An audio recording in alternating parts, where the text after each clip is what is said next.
Hello everyone, welcome back to Padoji channel.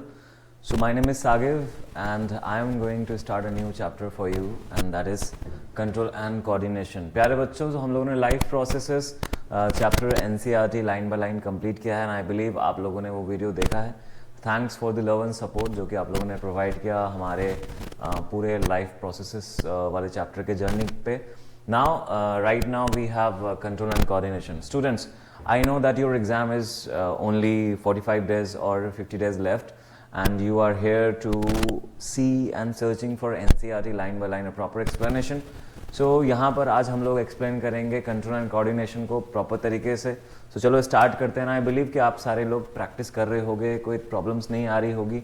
हर एक तरीके से आप लोग अपना 100% दे रहे हो एंड अगर बाई चांस कहीं पर भी आपको लगता है कि शायद मैं नहीं कर पाऊँगा या फिर जो मैंने सोच रखा है आप नहीं कर पाओगे, तो बच्चा ये नॉर्मल है. जब भी हम किसी प्रिपरेशन में रहते हैं दैट टाइम हमारे सामने ये सारी सिचुएशंस आती है, इस तरीके से हर्डल्स फील होता है, हम लोगों को स्ट्रेस हो जाते हैं, but that's a journey. You will have to complete that. At the same time you need to believe that you will definitely get through with this situation. And बच्चों, आपने मेहनत की है तो रिजल्ट तो 100% आना है. And class 10 is very easy. It is just that you need to focus. Consistency होनी चाहिए. हर एक दिन सुबह दोपहर शाम आप अच्छे से प्रैक्टिस करो, PYQ सॉल्व करो और कुछ लेक्चर्स NCERT के लाइन बाय लाइन अगर आप देख लो तो आपको एक क्लियर आइडिया आ जाएगा and you would be able to understand. Exam से जस्ट एक मंथ पहले we will come up with the question answer series where we would be able to help you out कि कौन से इंपॉर्टेंट क्वेश्चन है. तब तक के लिए आप ये वीडियोस देखिए और क्वेश्चन प्रैक्टिस कीजिए. Thank you. चलो स्टार्ट करते हैं कंट्रोल एंड कोऑर्डिनेशन. तो बच्चा, हमारा जो चैप्टर है that is control and coordination. तो as usual we all know कि जब भी किसी चैप्टर को स्टार्ट करते हैं तो वी अंडरस्टैंड कि आखिर ये कंट्रोल एंड कोऑर्डिनेशन है क्या. बच्चा देखो, अगर हम बात करें कंट्रोल एंड कोऑर्डिनेशन की तो हमें समझना है कि जैसे हम लोगों ने पहले वाले प्रीवियस चैप्टर में हम लोगों ने देखा कि पूरे की पूरी जो लाइफ प्रोसेसेस है उसमें बच्चा हर एक पार्ट इंपॉर्टेंट है. और उसमें हम लोगों ने सबसे पहले वाले पोर्शन में ये देखा कि what are the criteria to decide whether something is alive. तो वहां पर हम लोगों ने मूवमेंट्स का नाम लिया था, अगर आपको याद है. और मूवमेंट्स में हम लोगों ने देखा कि जो मूवमेंट्स है वो बेसिकली कुछ मूवमेंट दिख रहे हैं और कुछ मूवमेंट्स जो है वो इनविजिबल है. नाउ इसमें डिफरेंसेस क्या है, वी नीड टू अंडरस्टैंड कि सर चाहे मूवमेंट दिख रहे हैं या फिर नहीं दिख रहे हैं, वो मूवमेंट आखिर हो क्यों रहे, what is the reason. And reason is कि सर बॉडी को एक कोऑर्डिनेशन बनाना पड़ता है किसी भी एक सिचुएशन के साथ, या तो फिर किसी काम को करने के लिए कोऑर्डिनेट करना होता है. So your brain, your spinal cord और बाकी बॉडी के जो भी ऑर्गन्स है, जो पार्ट है, जो सेल्स है, वो कोऑर्डिनेट करते हैं. इसका मतलब कि हमारे सेल्स तक कहीं ना कहीं से एक इंफॉर्मेशन पहुंचता है, तब जाके वो सेल बच्चा इन रिस्पॉन्स जो है एक्शन ले रहा होता है. सो अगर हम बात करें हमारे बॉडी की कोऑर्डिनेशन की तो बच्चा ये एक रिस्पॉन्स है जब हमारा बॉडी किसी स्टिमुलेशन के टूवर्ड्स में बच्चा कर रहा होता है, राइट. तो उसे हम लोग कोऑर्डिनेशन कह रहे हैं. तो यू सी, आप लोगों के लिए यहाँ पर एक प्रॉपर एक डेफिनेशन है, the systemic involvement of different organs. बच्चा एक सिस्टमिक इन्वॉल्वमेंट है अलग अलग ऑर्गन्स का in order to respond to a stimulus. भैया एक जब हम लोग स्टिमुलस को रिस्पॉन्ड कर रहे होते हैं to generate a proper response is called coordination, है ना. एक प्रॉपर रिस्पॉन्स भी चाहिए. सोचो कि आप कहीं पे खड़े हो, किसी से बात कर रहे हो और अचानक आपकी आंखों के सामने से एक इंसेक्ट उड़ के जाता है. आप अचानक से आंख बंद कर लेते हो. कभी आपने सोचा है कि क्या उस टाइम में हम हाथ ऐसे करते नहीं, आप आंख बंद कर लेते हो, तो आपके जो आईज के मसल्स है ना, ये जो आपके आई लीड्स है वो क्लोज क्यों हो रही है, सोचा है. सो बच्चा, ये कहीं ना कहीं हमारा ब्रेन और आई लीड के साथ एक कोऑर्डिनेट कर रहा है ताकि वो उसे प्रोटेक्ट कर सके. बिल्कुल सही, मैंने एक टर्म यूज किया, प्रोटेक्ट कर सके. इसका मतलब हमारे बॉडी में जितने भी सारे अगर कोऑर्डिनेशन है तो कहीं ना कहीं हमें बचाने के लिए है. बिल्कुल, आप देखो जब हम ब्रीद इन की बात करते हैं, ब्रीद आउट की बात करते हैं, तो वहां पर हमारे लंग्स, हमारे इंटरकोस्टल मसल्स, हमारे रिब्स, डायफ्राम, ये सारी चीजें इन्वॉल्व होती है. क्या आपको नहीं लगता कि उस मसल्स को कॉन्ट्रैक्ट करने के लिए हमारे नर्वस सिस्टम मैसेज भेज रहे होंगे? बिल्कुल सही सुना.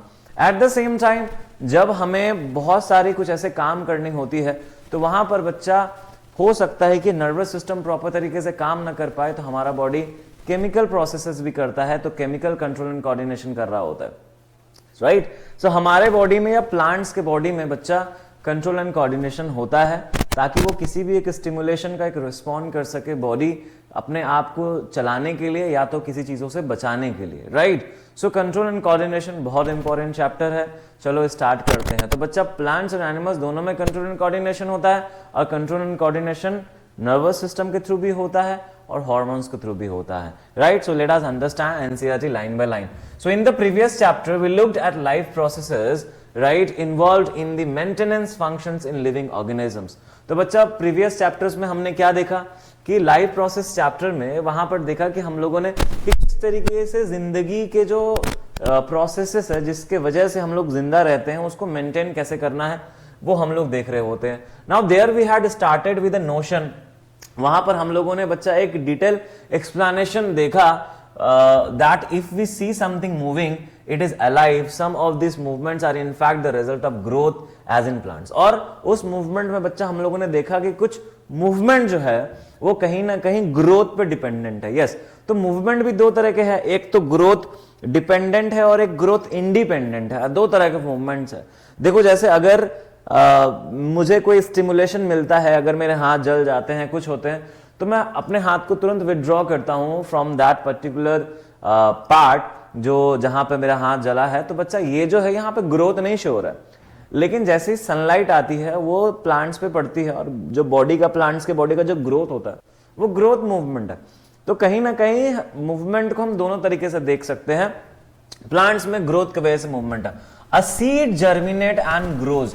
बच्चा देखो एक सीड जर्मिनेट करता है ना। अगर हम लोग देखें यहां पर एक सीड जर्मिनेट करता है, right, a seed germinates and grows. तो बच्चा एक सीड जर्मिनेट करता है, ग्रो करता है, and we can say see this seedlings moves over the course of a few days. तो बच्चा एक सीड है ना। अगर हम लोग बात करें, हमारे पास मान के चलो एक सीड है, दिस इज अ सीड, और यहां पर से एक प्लीम्यूल ग्रो करता है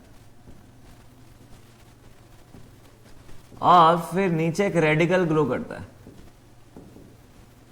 है ना। ये फ्यूचर शूट बन जाएगा और ये फ्यूचर रूट बन जाएगा, है ना। तो प्यारे बच्चों ये जो सीड है, ये जर्मिनेट कर रहा है, ये जर्मिनेट कर रहा है, और जर्मिनेट करने के लिए सेल डिवीजन का होना जरूरी है। इसका मतलब ये ग्रोथ शो करेगा, तब जाके यहां पर ये फ्यूचर रूट बनाएगा, और ये तब जाकर के यहां पर फ्यूचर बच्चा शूट बना पाएगा, है ना। इसी तरीके से एक प्लांट जो है वो ग्रो कर रहा होता है, राइट। सो ये कहीं ना कहीं कंट्रोल एंड कोऑर्डिनेशन का हिस्सा। आखिर उसको किस तरीके से ये सारे प्रोसेस हो रही है तो वो भी हम लोग आगे एक एक करके देख लेंगे। And we can see that the seedling moves over the course of a few days. देखो आगे मूव कर रहा है ऊपर और नीचे दोनों साइड में। It pushes soil aside and comes out. देखो यहां पर अगर सीड के ऊपर एक सॉइल है तो उसको वो पुश करके फिर वो बच्चा बाहर निकलता है। उसके जो प्लीम्यूल है वो सॉइल को पुश करता है ना। पुश करने के लिए इसका मतलब जरूर उसमें मूवमेंट किया होगा, वो मूवमेंट ग्रोथ की वजह से है, right. But if its growth were to be stopped, अगर सोचो कि अगर इसके ग्रोथ को बच्चा स्टॉप किया जाए, है ना, अगर इसके ग्रोथ को स्टॉप किया जाए, this movement would not happen. लेकिन तब फिर क्या होता है, ये मूवमेंट होता ही नहीं। अगर आप इसके ग्रोथ को रोक दो तो मूवमेंट फिर होता ही नहीं, है ना। Some movements as in many animals and some plants are not connected with growth. बच्चा अगर हम लोग बात करें कुछ मूवमेंट्स किसी एनिमल्स में और कुछ प्लांट्स में, वो ग्रोथ से रिलेटेड नहीं होते, उसका कोई लेना देना नहीं है ना। आपने कभी कभी देखा होगा कि सूरज की रोशनी की वजह से एक फ्लावर मूव करता है, जैसे सनफ्लावर। क्या वहां पे कुछ ग्रोथ है? बिल्कुल भी नहीं, है ना। वहां पर कोई भी ग्रोथ नहीं है ना बच्चा। तो वहां कोई ग्रोथ है ही नहीं, वहां पर मूवमेंट हो रहा है, दैट इज ग्रोथ इंडिपेंडेंट है बच्चा। ठीक है, आगे देख लेते हैं। Some movements as in many animals and some plants are not connected with growth. A cat running, children playing और swings, buffalo chewing cud, these are not movement caused by growth. बच्चा देखो एक कैट दौड़ रही है, या तो फिर एक बच्चा खेल रहा है, या झूला झूल रहा है, या फिर एक बफेलो बेसिकली कडिंग कर रही है ना। जब वो खाना खाती है बफेलोज या फिर गाय, वो खाना अपने अंदर लेके जाते हैं और फिर बाद में रेस्ट टाइम में उसको बाहर निकाल करके कडिंग कर रहे होते हैं, है ना। तो ये जो प्रोसेस है बच्चा, यहां पर कुछ ग्रोथ नहीं है, लेकिन किसी एक एक्शन को करने के लिए, जैसे एक बिल्ली अगर दौड़ रही है तो किसी माउस को या किसी चीज को पकड़ने के लिए जा रही होगी, एक बच्चा एंजॉयमेंट के लिए खेल रहा है, right. So why do we associate such visible movement with life? हम इन सबको क्यों एसोसिएट करते हैं लाइफ के साथ, कि सर अगर मैं मूव कर रहा हूं तो मैं जिंदा हूं, वाई? हम ऐसे आखिर क्यों कहते हैं बच्चा? Reason is, possible answer is that we think of movement as a response to a change in the environment of the organism. क्योंकि हम ऐसा मानते हैं कि जो मूवमेंट है बच्चा, वो एक रेस्पॉन्स टू चेंज है इन the environment of the organism. तो किसी चेंज के वजह से, है ना, किसी ने हमें एक स्टिमुलेशन दिया है, तब जाकर के हम उसके रिस्पॉन्स में, एक बच्चा ऐसे क्यों ही दौड़ेगा, रीजन तो होगा, right. Now the cat may be running, यहां पर देखो एग्जांपल दिया गया है, the cat may be running because it has seen a mouse. मतलब एक बिल्ली इसलिए दौड़ी क्योंकि शायद उसने एक चूहे को देख लिया होगा। Not only that, we also think of movement as an attempt by living organism to use change in their environment to their advantages. At the same time, हम ये सोचते हैं कि बच्चे जो मूवमेंट है वो एक अटेम्प्ट है लिविंग ऑर्गेनिजम्स के द्वारा लिए गए, ठीक है, ताकि वो चेंज को यूज कर सके अपने इन्वायरमेंट में एडवांटेजेस लेने के लिए, right. Plant grows out into the sunlight और सनसाइन, तो भैया सनसाइन में प्लांट ग्रो करता होता है। Children try to get pleasure and fun out of swinging, जो झूला झूल रहा है बच्चा उसमें उसको मजा आ रहा है, ये एंजॉयमेंट। तो पर्पस होना चाहिए हर एक चीज का, right. So buffaloes chew curd to help break off tough food so as to be able to digest it better. बच्चा प्रॉपर डाइजेशन के लिए ये कर्डिंग जो है इनको करना बहुत जरूरी होता है। When bright light is focused on our eyes, when we touch or a hot object, we detect the change and respond to it with movement in order to protect ourselves. बच्चा, आपने कभी सोचा है कि जब आप अचानक से एक अंधेरे रूम से निकल करके रोशनी में जाते हो, डायरेक्ट आपके फेस पे सनलाइट आती है तो आपके हाथ ऐसे आ जाते हैं। आप अगर उसको ध्यान से देखो, जो आपके आईज के अंदर जो आयरिश वाला पोर्शन है, जो ब्लैक पोर्शन है, उसका कंस्ट्रिक्शन होने लगता है, साइज वो छोटा हो जाएगा। क्यों? क्योंकि उसे लाइट कम चाहिए। और जब हम अंधेरे रूम में जाते हैं तो सेम ये डायलाइट हो जाता है, तो pupil of the eyes will become dilate and constrict, है ना। तो बच्चा आखिर ऐसा क्यों हो रहा है? That is because of the light. तो ये लाइट क्या है? एज ए स्टिमुलेशन वर्क कर रहा है, और उसके स्टिमुलेशन के वजह से हमारे बॉडी में, जब हमारा बॉडी उसे रिसीव कर रहा है उस मैसेज को, तो एक एक्शन ले रहा है, and that is construction and relaxation, dilation, right. So हम प्रोटेक्ट करने के लिए, जैसे गर्म पानी में अगर आपके हाथ को कोई डुबा दे तो आप तुरंत उसे रिमूव कर लोगे, why? We don't want our finger to get burned, right. So बच्चा, कहीं ना कहीं हम अपने आप को प्रोटेक्ट करने के लिए ये सारे के सारे बच्चा काम कर रहे होते हैं। So if we think a bit more about this, अगर हम इससे कुछ और ज्यादा देखें, सोचे, तो बच्चा it becomes apparent that all this movement in response to the environment is carefully controlled. तो बच्चा अगर हम ध्यान से समझे तो हर एक मूवमेंट को बहुत केयरफुली कंट्रोल किया गया है। ऐसा नहीं कि जैसे जैसे काम चल रहा है, नहीं, बहुत एक मैनेजमेंट है हमारे बॉडी का, प्लांट बॉडी का, right. Each kind of change in the environment evokes an appropriate movement in responses. और बच्चा जितने भी चेंज है इन्वायरमेंट में बच्चा, ठीक है, इवोक्स एन एप्रोप्रिएट मूवमेंट, एक एप्रोप्रिएट मूवमेंट करता है। अचानक से सोचो आप एक शेर के सामने आ गए, आपको पता है कि क्या करना है ना, आपके बॉडी को पता है कि क्या करना है। आज आपके सामने अचानक से एक पागल कुत्ता आ जाता है, या फिर एक बड़ी सी गाय आ जाती है, बैल आ जाता है, आपको लगता है कि खतरा है, आपके बॉडी को पता है कि क्या करना है। आप जब आसपास कहीं पे अपने क्राइम देखते हो या फिर कहीं पे कोई इश्यूज, तो आपके बॉडी रिस्पॉन्स का आपको पता है कि क्या करना है। आपको नहीं लगता कि ये प्रॉपर एक कंट्रोल एंड कोऑर्डिनेशन है? गर्मी आती है, हमें पता है कि हमें किस टाइप से रिएक्ट करना है, बॉडी खुद देखो पसीने हो जाती है। ठंडी आती है तो हमारा बॉडी जो है कि सिकुड़ने लग जाता है ना, ये, और फिर धीरे धीरे हम कांपने लग जाते हैं क्योंकि हमारे बॉडी हीट जनरेट करना होता है। तो बच्चा, ये सारे के सारे जो सिस्टम है, जो कंट्रोल एंड कोऑर्डिनेशन है, बहुत सिस्टमिक वे में अरेंज किए गए हमारे बॉडी में, right. So see, when we want to talk to our friend in class, we whisper rather than shouting loudly. जब हमें क्लास में जब लेक्चर चल रहा, आप लोग सारे बच्चे ये तो करते हो, है ना, लेक्चर चल रहा होता है, आपको दोस्त के साथ बात करना होता है, तो आपको पता है कि क्लास में अगर मैंने जोर से बात की तो टीचर से पिटाई लगने वाली है मुझे। आप क्या करते हो, विस्पर करते हो, क्या कर रहे हो, सब ठीक है या नहीं, तो धीरे धीरे बोलते हो। ऐसा क्यों करते हो, ताकि टीचर को सुनाए ना दे, लेकिन टीचर तो चालाक होते हैं, टीचर तो सुन लेते हैं और फिर आपकी पिटाई लगती है ना।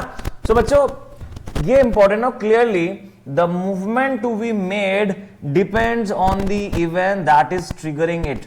तो बच्चा जो मूवमेंट है वो डिपेंड करेगा उस इवेंट पे जो उस मूवमेंट को ट्रिगर कर रहा होगा, है ना। कहीं पे आपको दोस्त बैठा है दूर, आपको बुलाना, कैसे बुलाओगे, she will shout, you know that your voice, if you will speak normally, the person won't be able to listen, so you need to shout because of the distance, you know this, so your body know this।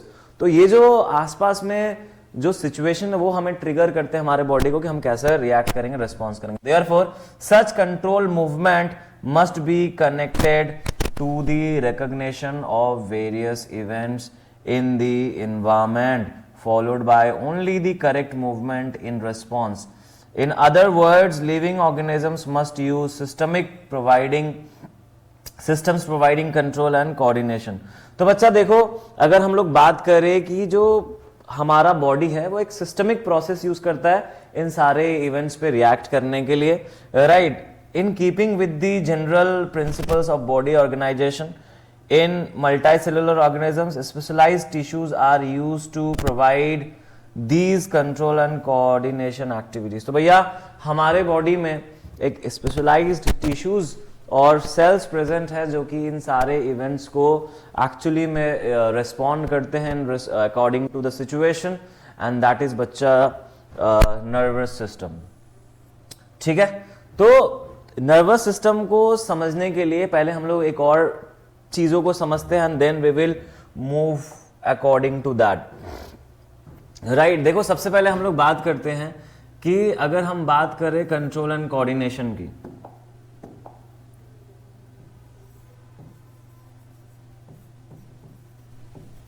अगर हम बात करें control and coordination की,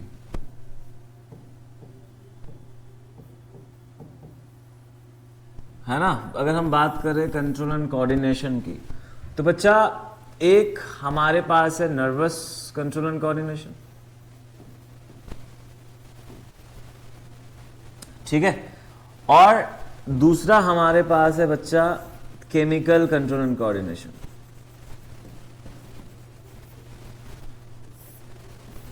ठीक है, nervous में क्या होता है बच्चा, अगर हम लोग बात करें तो नर्वस सेल्स और nervous tissues are involve.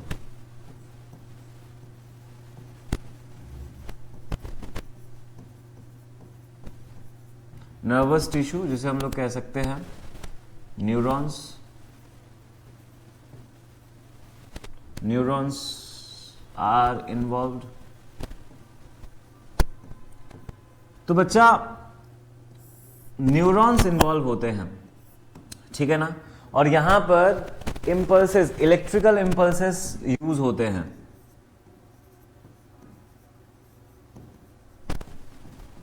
Electrical impulses का यूज होता है, and this is very fast, this is very fast. ठीक है, इलेक्ट्रिकल इंपल्स जो होता है बच्चा वेरी फास्ट, एकदम रैपिड एक्शन होता है, तुरंत, क्विक, है ना, यहां से क्विक एक्शन होता है। तो हमारे बॉडी में बच्चा एक तो नर्वस सिस्टम है ना, जिसमें नर्वस टिश्यूज है, नर्व्स आर इन्वॉल्व, जिसमें अगर हम लोग बात करें स्ट्रक्चर एंड फंक्शन न्यूरॉन्स है, और वो इलेक्ट्रिकल इंपल्स को बच्चा मूव करते हैं। साथ ही साथ बच्चा हमारे पास केमिकल कोऑर्डिनेशंस है, तो यहां पर hormones are involve,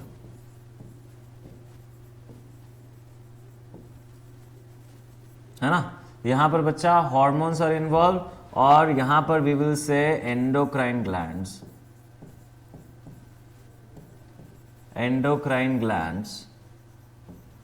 endocrine glands are involved। so you know ductless gland जो कि हार्मोन को सिक्रीट करते हैं, प्रोड्यूस करते हैं।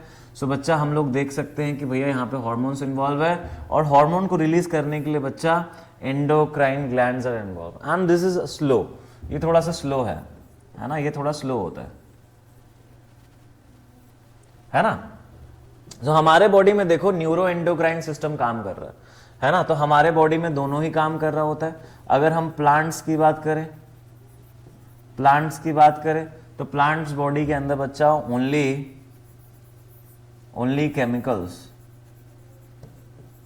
Only chemical control and coordination, है ना, only chemical control and coordination involve होता है।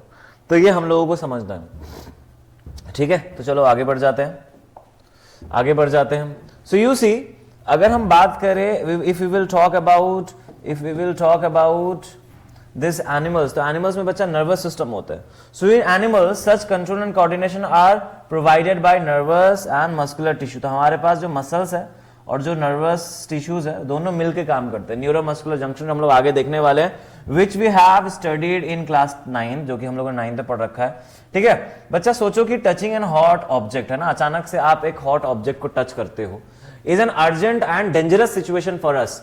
हमारे लिए एक डेंजरस सिचुएशन है। सोचो कि आपने एक हॉट ऑब्जेक्ट को, मतलब आपने एक कॉफी का मग है ना, और उससे बेसिकली गरम गरम एकदम वेपर हो रहा है और आपका फिंगर अगर इसमें चला जाए, यू विल इमीडिएटली विदड्रॉल। गरम तवे पे हाथ रख दोगे तो आपको हाथ हटाना पड़ जाएगा, right. Object is an urgent and dangerous situation for us, we need to detect it. हमें डिटेक्ट करना है एंड रेस्पॉन्ड टू इट। हमें डिटेक्ट करके रेस्पॉन्स भी करना है, वरना हमारा हाथ जल जाएगा भाई। तो उसके लिए क्विक रेस्पॉन्स, आप 2 सेकंड की भी देरी नहीं कर सकते। You need to immediately remove. और इतना फास्ट मूवमेंट तभी हो सकता है जब हमारे बॉडी में कुछ वैसा काम करने की एबिलिटी हो। तो how do we detect that we are touching a hot object? हम कैसे डिटेक्ट करते हैं कि ये जो हॉट ऑब्जेक्ट है वो हमारे लिए नुकसानदेह है? All information from our environment is detected by the specialised tips of some nerve cells. तो भैया नर्व सेल्स जो होते हैं वो रिसीव करते हैं। अब इसको आगे बढ़ने से पहले हम लोग समझते हैं बच्चा कि यहां पर देखो, if you will see the diagram, अगर हम इस डायग्राम को देखें तो हमें पता है that we have nerve cells and we call it neurons, है ना, we call it neurons. So बच्चा क्योंकि एनसीईआरटी लाइन बाय लाइन है, ठीक है, ऑलरेडी डायग्राम्स है, अदरवाइज नॉर्मल लेक्चर में I would be able to provide all the details information. तो एग्जाम के पहले क्योंकि आपको ये पढ़ना है तो आप अच्छे से इस तरीके से देख लो। ये स्ट्रक्चर है, हमारे जो न्यूरॉन्स होते हैं वो ब्रांच्ड एंड इलोंगेटेड होते हैं, है ना। अगर हम लोग बात करें इस स्ट्रक्चर की तो देखो ये है सेल बॉडी, जिसे हम लोग सोमा भी कह सकते हैं, साइटोन। तो बच्चा इस सेल बॉडी में अगर आप लोग देखो, इट्स अ ब्रांच्ड, ये ब्रांच्ड है, मतलब this is the dendrite, this is the dendrite and dendrites are the receptors. ये रिसेप्टर्स है बच्चा, मतलब मैसेज को रिसीव करेगा, टू रिसीव मैसेज। तो dendrite will receive message, now which message you are talking about sir? I'm talking about the stimulus, ठीक है। एक ऐसा चेंज हमारे बॉडी के अंदर या बाहर हो सकता है जिसकी वजह से हमारे बॉडी एक्शन ले रहा होता है, ठीक है। तो डेंड्राइट्स आर द रिसेप्टर्स। तो देखो बहुत सारे आपको ब्रांचेस नजर आएंगे और वही है डेंड्राइट्स, ठीक है। ये मैसेज को रिसीव करते हैं, मैसेज को रिसीव करके सेल बॉडी के अंदर आता है। सेल बॉडी के अंदर आपको पता है दीज आर द न्यूक्लियस, ये न्यूक्लियस है ना। और बाहर पर यहां पर नेजल्स ग्रैन्यूल्स आपको दिख रहे हैं, है ना, नेजल्स ग्रैन्यूल्स। बच्चा 9th में ऑलरेडी पढ़ रखा है तो इसे अभी ज्यादा पढ़ने की जरूरत नहीं है। तो नेजल्स ग्रैन्यूल्स क्यों है भैया? रफ एंडोप्लाज्मिक रेटिकुलम के वजह से है, और ये इलेक्ट्रिकल इंपल्स को यहां पर से अंदर रिसीव करेगा और ट्रैवल करके थ्रू एक्सॉन के थ्रू लेके जाएगा।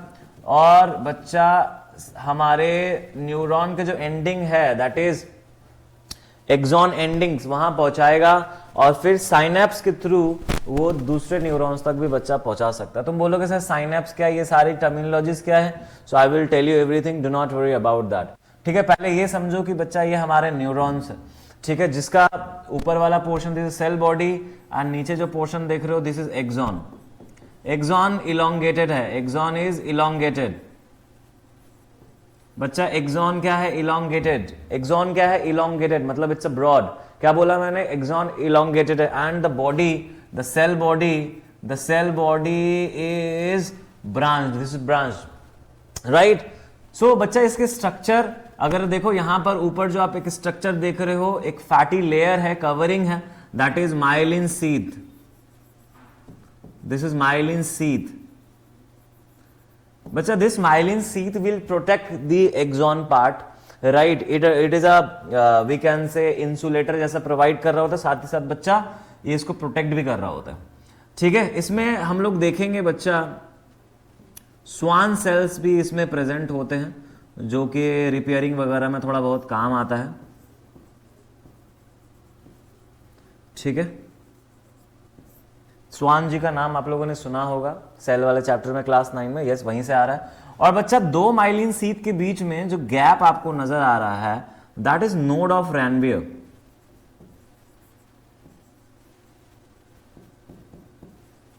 बच्चा ये जो इलेक्ट्रिकल इंपल्स है, जो कंडक्शन जो है ना, उसमें हेल्प करता है, फास्टर करके देता है. सो देखो एक टर्म है जो कि आप मे बी सीनियर क्लास में पढ़ोगे, saltatory conduction, jumping of currents, है ना. तो बच्चा क्या होता है कि एक्चुअली में ये जो हमारे जो पॉजिटिवली चार्ज आयंस होते हैं ना, उसके मूवमेंट के वजह से ही ये जो इलेक्ट्रिक करंट है मूव हो पाता है, बहुत फास्ट चल पाता है. लेकिन एक टाइम आते आते ना ये स्लो हो सकता है, तो इसीलिए हम लोगों ने क्या किया कि बीच बीच में गैप दे दिया. अगर ये गैप होता ही नहीं बच्चा, तो ये जो करंट मूवमेंट है वो फास्ट नहीं हो पाता. So the gap is due to the reason that we want to send the information very fast. तो इलेक्ट्रिकल जो मूवमेंट है वो बहुत फास्ट होता है. इतना रीजन काफी है हमारे लिए यहाँ पर. सो बच्चा यहाँ पर जो मूवमेंट है वो इलेक्ट्रिकल इंपल्स लेके जाता है और एट द एंड हमारे एक्सॉन एंडिंग तक लेके जाता है. तो this are the axon ending. Class 9 में पढ़ा था टेलोडेंड्रिया, है ना. This is the axon ending, this is the axon ending जो मैसेज को लेके जा रहा होता है. और बच्चा अगर हम बात करें एक एक्सॉन एंडिंग की, तो बच्चा हमें कुछ इस तरीके से दिखेगा, जहां पर जो मैसेज है वो इलेक्ट्रिकल इंपल्स आते हैं और आ करके स्टोर हो जाते हैं वेसिकल्स में, है ना. इसमें वेसिकल्स है, माइटोकॉन्ड्रिया वगैरह भी रहते हैं. सो दिस इज दी वेसिकल्स. बच्चा इसी वेसिकल्स के नीचे जो साइनेप्स एंड है, उसके बाद इस तरीके से ना एक दूसरे न्यूरॉन स्टार्ट होते हैं. तो this is the dendrite of other neuron, dendrite of other neuron. ये दूसरे न्यूरॉन का एक डेंड्राइट है. हमेशा हमें पता है कि इट इज अ रिसेप्टर. तो बच्चा देखो ये जो मैसेज है वो यहां से यहां आएगा, लेकिन बीच में सर एक गैप है, ये गैप है ना. नाउ इस गैप में फ्लूइड फील्ड होता है, खाली तो होगा नहीं. सबसे पहले सर इस गैप को क्या कहेंगे बच्चा जी? इस गैप को हम लोग कहेंगे साइनेप्स. क्या कहेंगे? We will call it a synapse. This is synapse. Synaptic fluid इसके अंदर प्रेजेंट है बच्चा. अब देखो ये जो मैसेज है यहाँ पे इलेक्ट्रिकल इंपल्स, वो आता है यहाँ पर और इसके मेम्ब्रेन में टच करता है. उसके बाद बाहर बच्चा केमिकल न्यूरोट्रांसमीटर यहाँ पर जनरेट होते हैं, ठीक है, जिसे हम लोग एसिटाइल कोलिन या फिर न्यूरोट्रांसमीटर आप लोग याद रखो. वो मैसेज आता है तो यहाँ पर बच्चा ये चेंज हो जाता है बच्चा केमिकल में. किस में चेंज हो जाता है? केमिकल्स में. ये केमिकल में चेंज होता है. ये स्लो है तो बच्चा ये मैसेज जाएगा. और यहां पर तो रिसेप्टर है ना, तो कैसा रिसेप्टर्स है? कीमो रिसेप्टर्स है. कीमो. तुम बोलेगे सर ये क्या है? मैं अभी आपको बताता हूं. तो ये रिसेप्टर है, मतलब मैसेज को रिसीव करेगा. तो जैसे ही केमिकल को रिसीव किया, यहां पर इस जगह पे रिसीव किया बच्चा, मैं इसको दूसरे कलर से दिखाता हूं. तो यहां पर जैसे ही इस मैसेज को रिसीव किया, यहां पर से इस मैसेज को जैसे ही रिसीव किया, देन अगेन ये कन्वर्ट हो जाता है इलेक्ट्रिकल इंपल्स और मूव करके आगे जाता है. सो एक न्यूरॉन ने दूसरे न्यूरॉन को मैसेज दिया भैया बीच में जो साइनेप्स है उसके थ्रू, और वो इलेक्ट्रिकल इंपल्स कन्वर्ट हो गया केमिकल इंपल्स में और तब जाकर के वो आगे जा रहा होता है. देखो यहाँ पर हमारे पास दोनों काम चल रहा है ना. एक तो केमिकली कन्वर्ट कर रहे हैं, इलेक्ट्रिकली मैसेज तो आ रहा था, दूसरा हम लोग केमिकल इंपल्स को कन्वर्ट कर रहे होते हैं. ये हम लोग को जानना जरूरी है बच्चा. एक ध्यान से एक बात समझो कि अगर हम लोग बात करें न्यूरॉन्स की,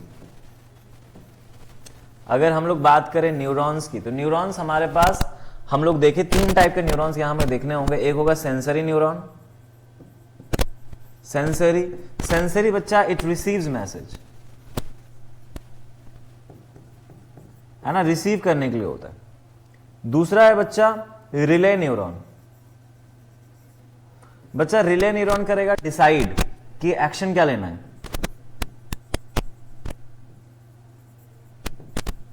ना, यहां पे डिसाइड होगा। और ये प्रेजेंट होता है सेंटर में। सेंटर मतलब क्या सर, ब्रेन और स्पाइनल कॉर्ड में। तीसरा हमारे पास है बच्चा मोटर न्यूरॉन। बच्चा मोटर न्यूरॉन जो है ये ट्रांसमिट करता है मैसेज को, transmit messages from relay neuron. तो रिले न्यूरॉन से ये मैसेज को ट्रांसमिट करता है और इफेक्टर तक लेके जाता है ताकि बच्चा वो आसानी से एक्शन ले पाए। इसके बारे में हम लोग देखेंगे। दूसरा बच्चा जो एक न्यूरॉन है ना, वो जो एक न्यूरॉन है बच्चा, वो दूसरे न्यूरॉन से एग्जैक्टली कनेक्टेड नहीं होता है ना, थोड़ा सा गैप होता है और उस गैप को हम लोग कहते हैं साइनेप्स, है ना। फिर इस तरीके से एक न्यूरॉन से दूसरे न्यूरॉन के पास मैसेज आता है और फिर दूसरे न्यूरॉन से फिर बच्चा तीसरे न्यूरॉन तक मैसेज जाता है। कब तक जाता है, जब तक कि वो सेंटर तक ना पहुंच जाए। सेंटर तक ना पहुंचे, सेंटर मतलब बच्चा क्या है, ब्रेन हो सकता है या तो फिर स्पाइनल कॉर्ड हो सकता है। तो देखो ये मैसेज इस तरीके से ट्रैवल कर रहा होता है, एक न्यूरॉन से दूसरे, दूसरे से तीसरे न्यूरॉन में जा रहा होता है। और ये जाने की जो प्रक्रिया है वो बच्चा कैसे हो रही है, इलेक्ट्रिकल इंपल्स कन्वर्ट होता है केमिकल इंपल्स में, और केमिकल इंपल्स होता है बच्चा आगे जाता है इलेक्ट्रिकल इंपल्स में। ये जो इलेक्ट्रिकल मूवमेंट है जो ट्रांसमिट हो रहा है मैसेज बच्चा, वो it can not go back, it can not go back, ये वापस नहीं जा सकता। क्यों नहीं जा सकता, because there is no receptor present in the axon ending. एक्सॉन एंडिंग पे कोई रिसेप्टर नहीं होता, एक्सॉन एंडिंग पे कोई रिसेप्टर नहीं होता। रीजन हमें यह देना है कि एक्सॉन एंडिंग पे बच्चा कोई रिसेप्टर नहीं होता, इसीलिए मैसेज वापस नहीं जा सकता, मैसेज वापस नहीं जा सकता। ठीक है, तो होता क्या है कि हमारे जो बॉडी है उसमें इस तरीके से मान के चलो, यहां पर सेंसरी न्यूरॉन है बच्चा, सेंसरी न्यूरॉन आगे लेके जा रहा है, फिर से सेंसरी न्यूरॉन को मैसेज दे रहा है और इस तरीके से बच्चा पहुंचता है लास्ट में at the and relay neuron के पास, रिले न्यूरॉन के पास पहुंचता है ना। ये मिक्स्ड है सेंसरी और मोटर का, मान के चलो। तो यहां पर से मैसेज, अब मैसेज आपको यहां पर से वापस भेजना है, तो वापस भेजने के लिए कौन है, हमारे पास मोटर न्यूरॉन है। This is motor neuron. Motor neuron भेजता है और इफेक्टर तक ये भेजेगा और यहां पर हो जाएगा बच्चा एक्शन। इसका भी एग्जांपल मैं दूंगा थोड़ी देर पे। ठीक है, एक यहां पर देखो न्यूरोमस्कुलर जंक्शन।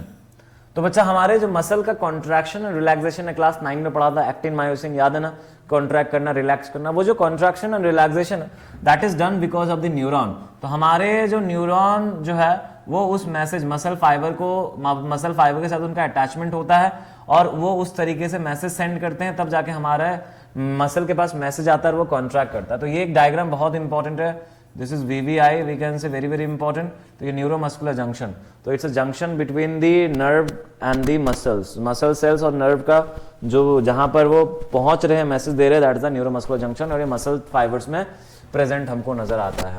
ठीक है, तो न्यूरॉन और neuromuscular junction very important, NCERT की डायग्राम आपको जो है करनी है अच्छे तरीके से। ये आई बिलीव आप लोगों को समझ में आया, just because we are learning NCERT line by line. Okay okay, आगे मैं और एक कुछ बता रहा था।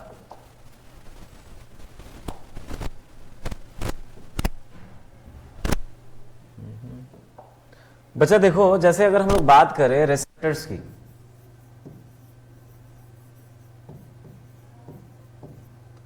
अगर हम लोग बात करें रिसेप्टर्स की, तो हमारे बॉडी में बच्चा बहुत सारे रिसेप्टर्स में, जैसे हम लोग बात करते हैं, we have phono receptor, photo receptor, photo receptor,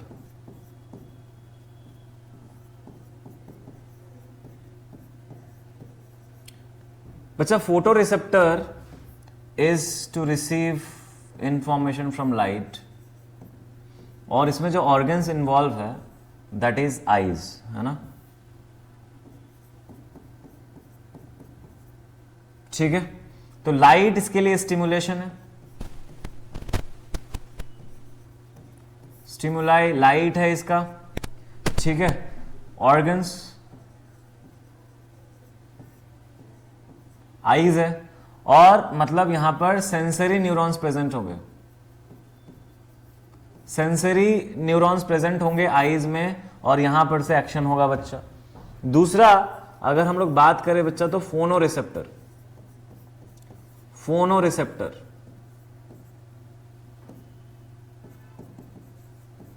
फोनोरिसेप्टर, फोनोरिसेप्टर stimulation इसका क्या होगा? साउंड। क्या होगा? साउंड। जी, आवाज कान से आती है ना, तो ईयर, ठीक है, तो हमारे कान। तीसरा बच्चा, अगर हम लोग बात करें नोज की, तो वी हैव ऑल्फैक्टरी रिसेप्टर्स,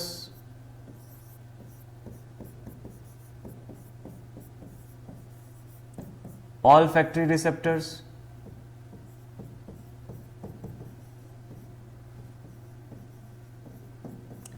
तो बच्चा ये स्मेल, स्मेल जो है इसका स्टिमुलाई है, and nose will be the organ जो जहां पर बच्चा ये सेंसरी न्यूरॉन प्रेजेंट होगे, जो कि ऑल्फैक्टरी रिसेप्टर्स जहां पर है, ठीक है।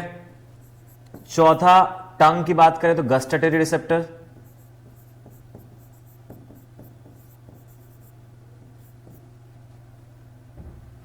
Gustatory receptors.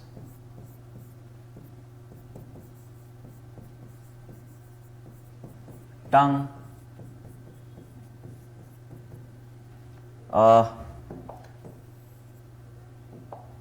तो बच्चा टंग में definitely we will feel the taste, और इसके लिए जो ऑर्गन है दैट इज टंग।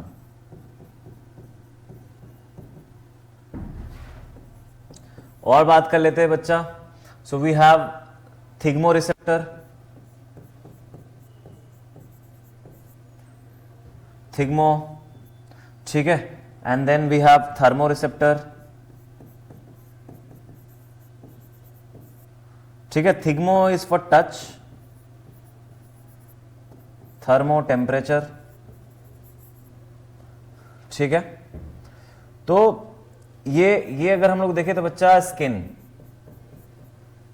राइट। और क्या है बच्चा? तो हमारे पास है chemo receptor, chemo receptor, chemo receptor. तो बच्चा chemo receptor is for chemicals,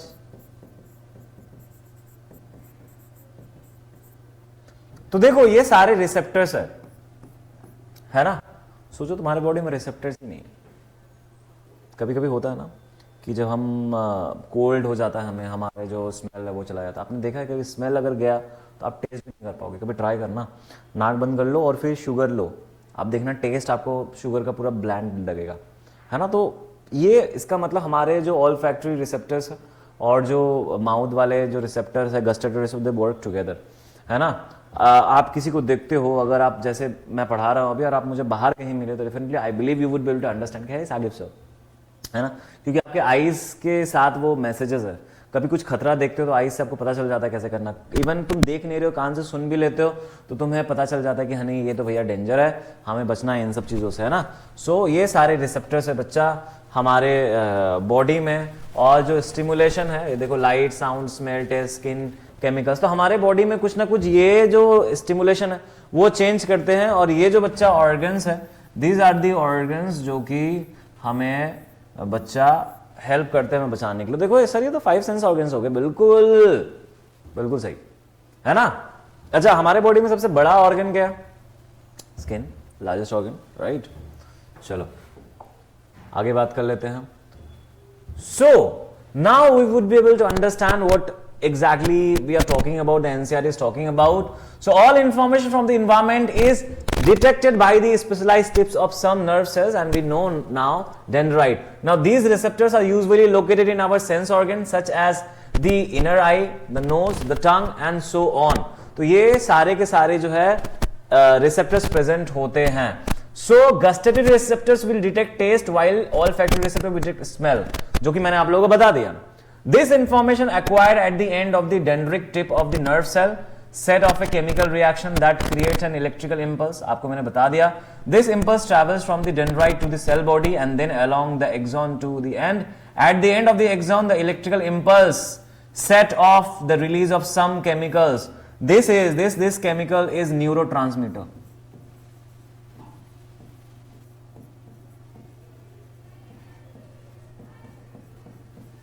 This is the neurotransmitter acetylcholine.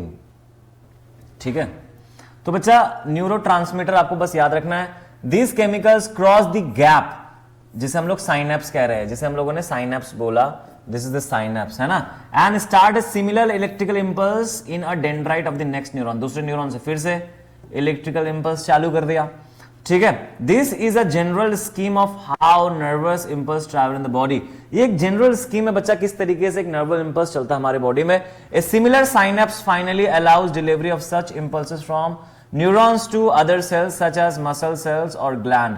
तो बच्चा ऐसे ही जो हमारे मोटर न्यूरॉन होते हैं वो कनेक्टेड होते हैं हमारे बॉडी के अलग अलग ऑर्गन के साथ। जैसे आपके बॉडी में बहुत सारे जितने भी ऑर्गन्स काम कर रहे हैं तो वो न्यूरॉन ही मैसेज भेज रहा होगा ना, तो मोटर न्यूरॉन वहां पे जाके रहता है और वो मैसेज भेजता है, राइट। तो यहां पर ग्लैंड्स हो गए, मसल्स हो गए, ताकि वो मैसेज जो है आगे काम करने के लिए हेल्प करे, चाहे कॉन्ट्रैक्शन के लिए या सिक्रेशन ऑफ हार्मोन्स कराए, कुछ भी बाकी काम कराए। It is thus no surprise that nervous tissue is made up of an organized network of nerve cells और न्यूरॉन्स। तो बच्चा जो नर्वस टिश्यू है बहुत ही ऑर्गेनाइज्ड वे में अरेंज्ड है न्यूरॉन्स के द्वारा, and is specialised for conduction information via electrical impulse from one part of the body to the another. तो एक बॉडी पार्ट से दूसरे बॉडी पार्ट तक। कभी इमेजिन करो कि एक्चुअली जला तो फिंगर है, मान के चलो आपके फिंगर में एक छोटा सा चोट लग गया, कुछ हो गया, आप पूरा हाथ बच्चा इस तरीके से मूव करते हो।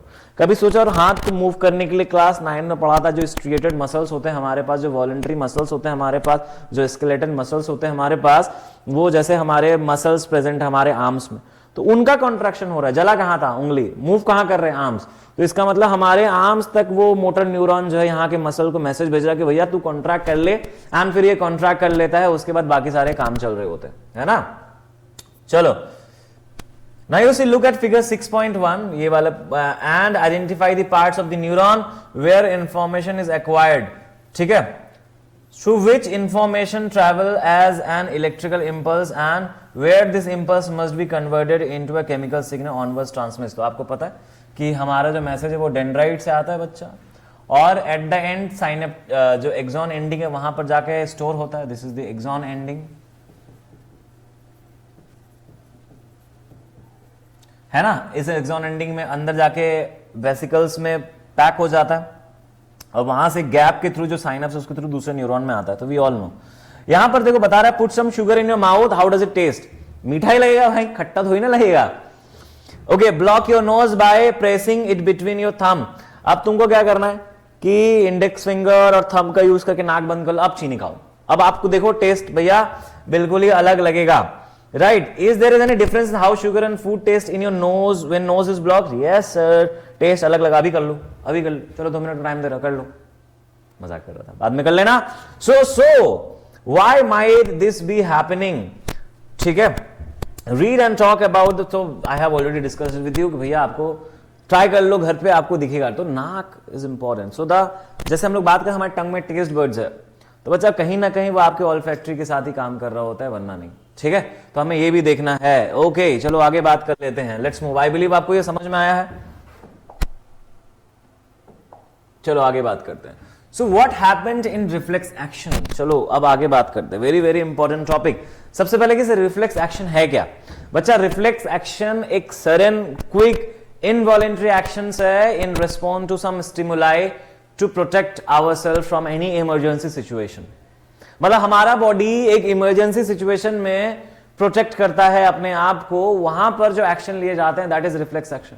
अचानक से बात कर, अच्छा कुछ आ गया है ना, हाथ पे कुछ कीड़े चढ़ गए, अचानक से आप रिमूव करते हो बिना देखे क्या है नहीं है, सोए हो, अचानक से पैर में कुछ, जो ये जो एक्शन है बच्चा ये रिफ्लेक्स एक्शन है। तो यहां पर देखो रिफ्लेक्स जो बता रहे हैं एनसीईआरटी, क्योंकि हम लोग एनसीईआरटी लाइन बाय लाइन पढ़ रहे हैं तो हर एक लाइन को पढ़ना है। तो reflex is a word we use very commonly when we talk about some sudden action in response to something in the environment। तो यहां पर देखो sudden action की बात हुई है बच्चा, किसकी बात हुई है? sudden action की बात हुई, and this is important in response to something in the environment। We say I jumped out of the way of the bus reflexly, or I pulled my hand back from the flame reflexly। यहां पर ये term use करेंगे, मतलब अचानक से आग के सामने हाथ चला गया, हटा देते हो, मतलब आपको कुछ करना ही नहीं, तुम इधर बात कर रहे हो भाई, क्या कोई तुम्हारा हाथ लेकर ऐसे कर आग के पास रख देगा, आप तुरंत रिफ्लेक्स करोगे। तो इसका मतलब तुम देखे नहीं, कुछ नहीं कि तुम रिमूव किए हाथ, तो रिफ्लेक्स एक्शन है ना। एक इनवॉलेंट्री एक्शन हो रहा है, एक्शन की बात हो रही है, लेकिन वॉलेंट्री मसल्स इन्वॉल्व है, एक्शन इनवॉलंटरी है, मतलब आप कॉन्शियसली नहीं किए हो, अचानक से कर दिए हो। कैसे करे उसके बारे में हम लोग देखेंगे। I was so hungry and my mouth started watering reflexly, मतलब इतना भूखे थे कि तुम्हारे मुंह से पानी निकलने लगा खुद ही, है ना। What exactly do we mean? इसका क्या मतलब है? जो रिफ्लेक्सली हम लोग टर्म यूज करें, क्या मतलब है? A common idea in all such example is that we do something without thinking about it. तो हम लोग कुछ करते हैं बिना उसके सोचे, बिना सोचे कि वो हम काम कर रहे हैं, और विदाउट फीलिंग इन कंट्रोल, ठीक है, ऑफ आवर रिएक्शन। तो भैया हम बिना कंट्रोल के उस काम को कर लेते हैं, ठीक है। Yet these are situations where we are responding with some action to change in our environment. How is control and coordination achieved in such situation? इस सिचुएशन में बच्चा कैसे कंट्रोल एंड कोऑर्डिनेशन अचीव किया जाता है? Let me just help you with this. बच्चा देखो, अगर हम लोग बात करें तो हमारे बॉडी में एक तो ब्रेन है,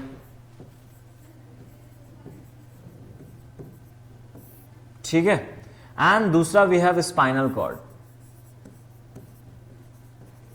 ठीक है, दूसरा वी हैव स्पाइनल कॉर्ड।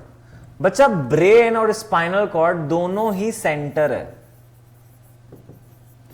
दोनों ही सेंटर है, मतलब सर हेडक्वार्टर है, यहां पर से काम चलेगा सर, है ना, कि क्या करना है, एक्शन कैसे लेना है, सब ये चलेगा। So let us consider this further. Take one of our example, touching a flame is an urgent and dangerous situation for us. अगर हम किसी फ्लेम को हाथ लगाते हैं, that is a dangerous situation. बच्चा आग से खेल रहे हो, आग से खेल रहे हो, मत खेलो, ठीक है। और in fact for any animal, how would we respond to this?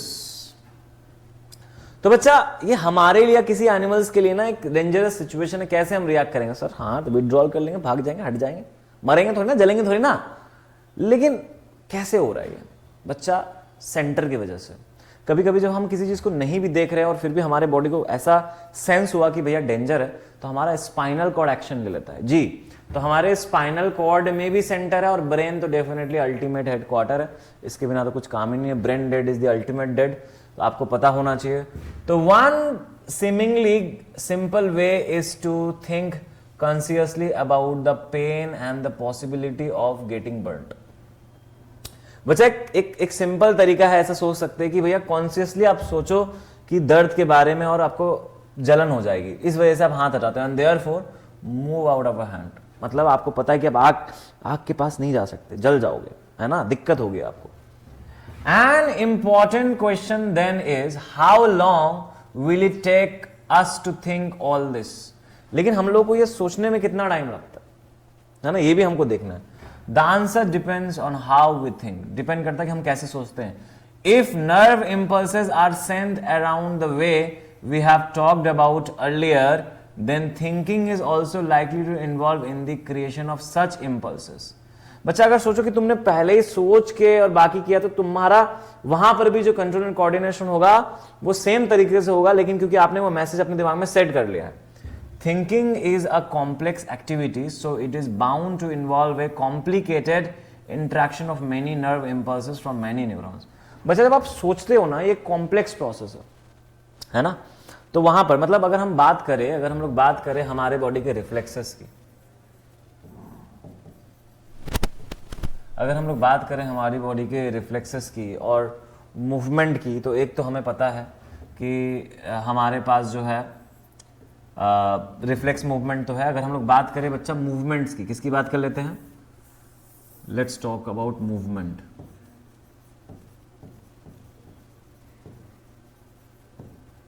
तो एक तो हमारे पास है वॉलेंट्री, दूसरा है इनवॉलेंट्री,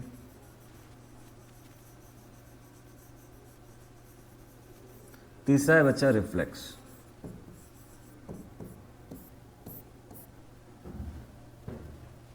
है ना।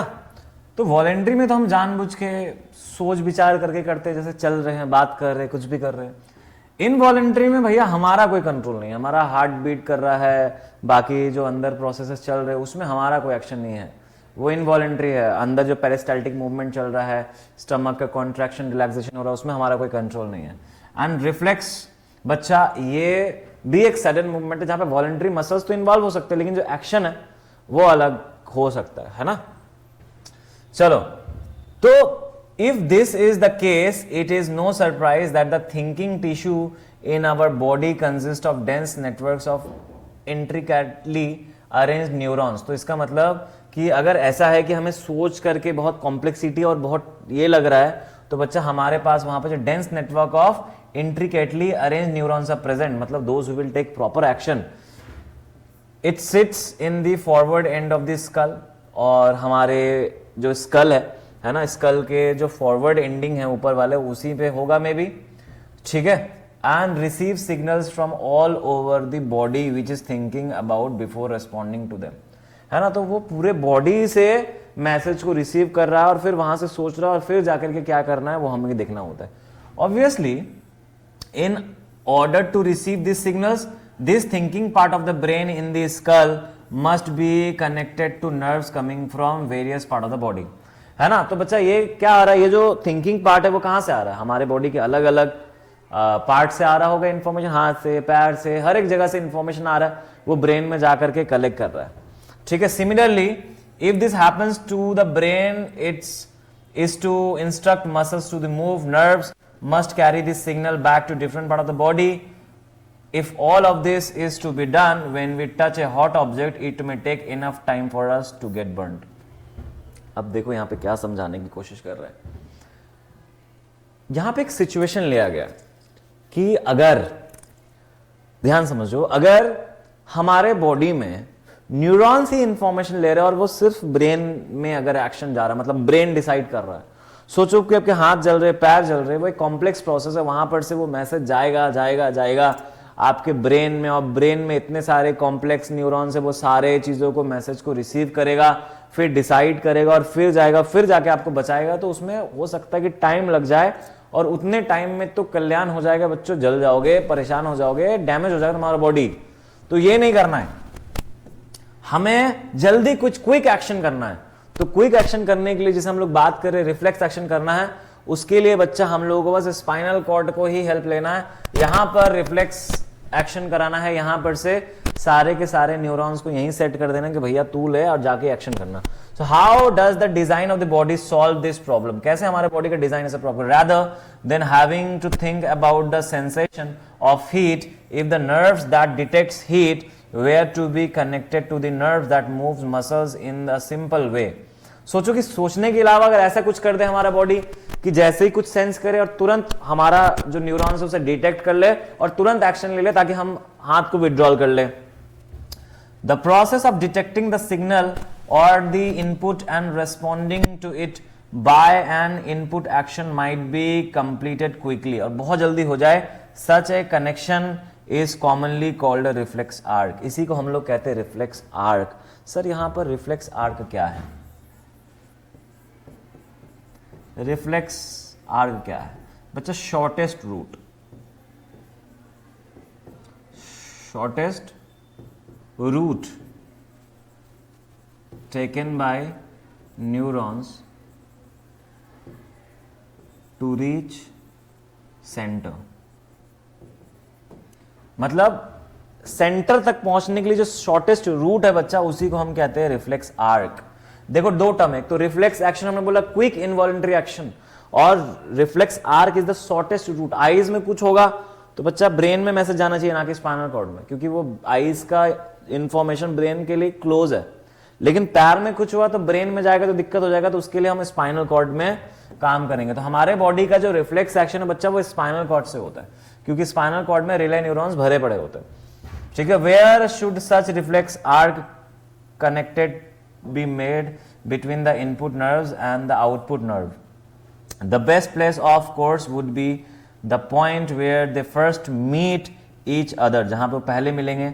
सो nerves from all over the body meet in a bundle in the spinal cord on their way to the brain. तो भैया ब्रेन से मैसेज जो आता है वो हमारे पूरे बॉडी में तो जाता है, लेकिन पूरे बॉडी से जो ब्रेन में मैसेज जाता है, पहले वो स्पाइनल कॉर्ड में आता है और स्पाइनल कॉर्ड के थ्रू हमारे ब्रेन पे जाता है।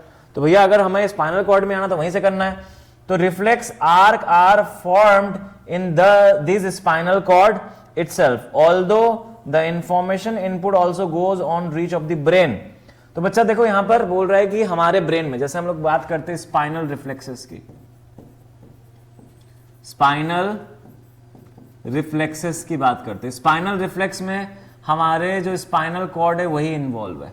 मतलब पूरे बॉडी से जो भी मैसेज आ रहा है स्पाइनल कॉर्ड एक्शन ले रहा है, हाथ जल रहा है स्पाइनल कॉर्ड एक्शन ले रहा है, पैर जल रहा है स्पाइनल कॉर्ड एक्शन ले रहा है, कुछ हो रहा है अचानक से आसपास में तो हमारे स्पाइनल कॉर्ड एक्शन ले रहा है।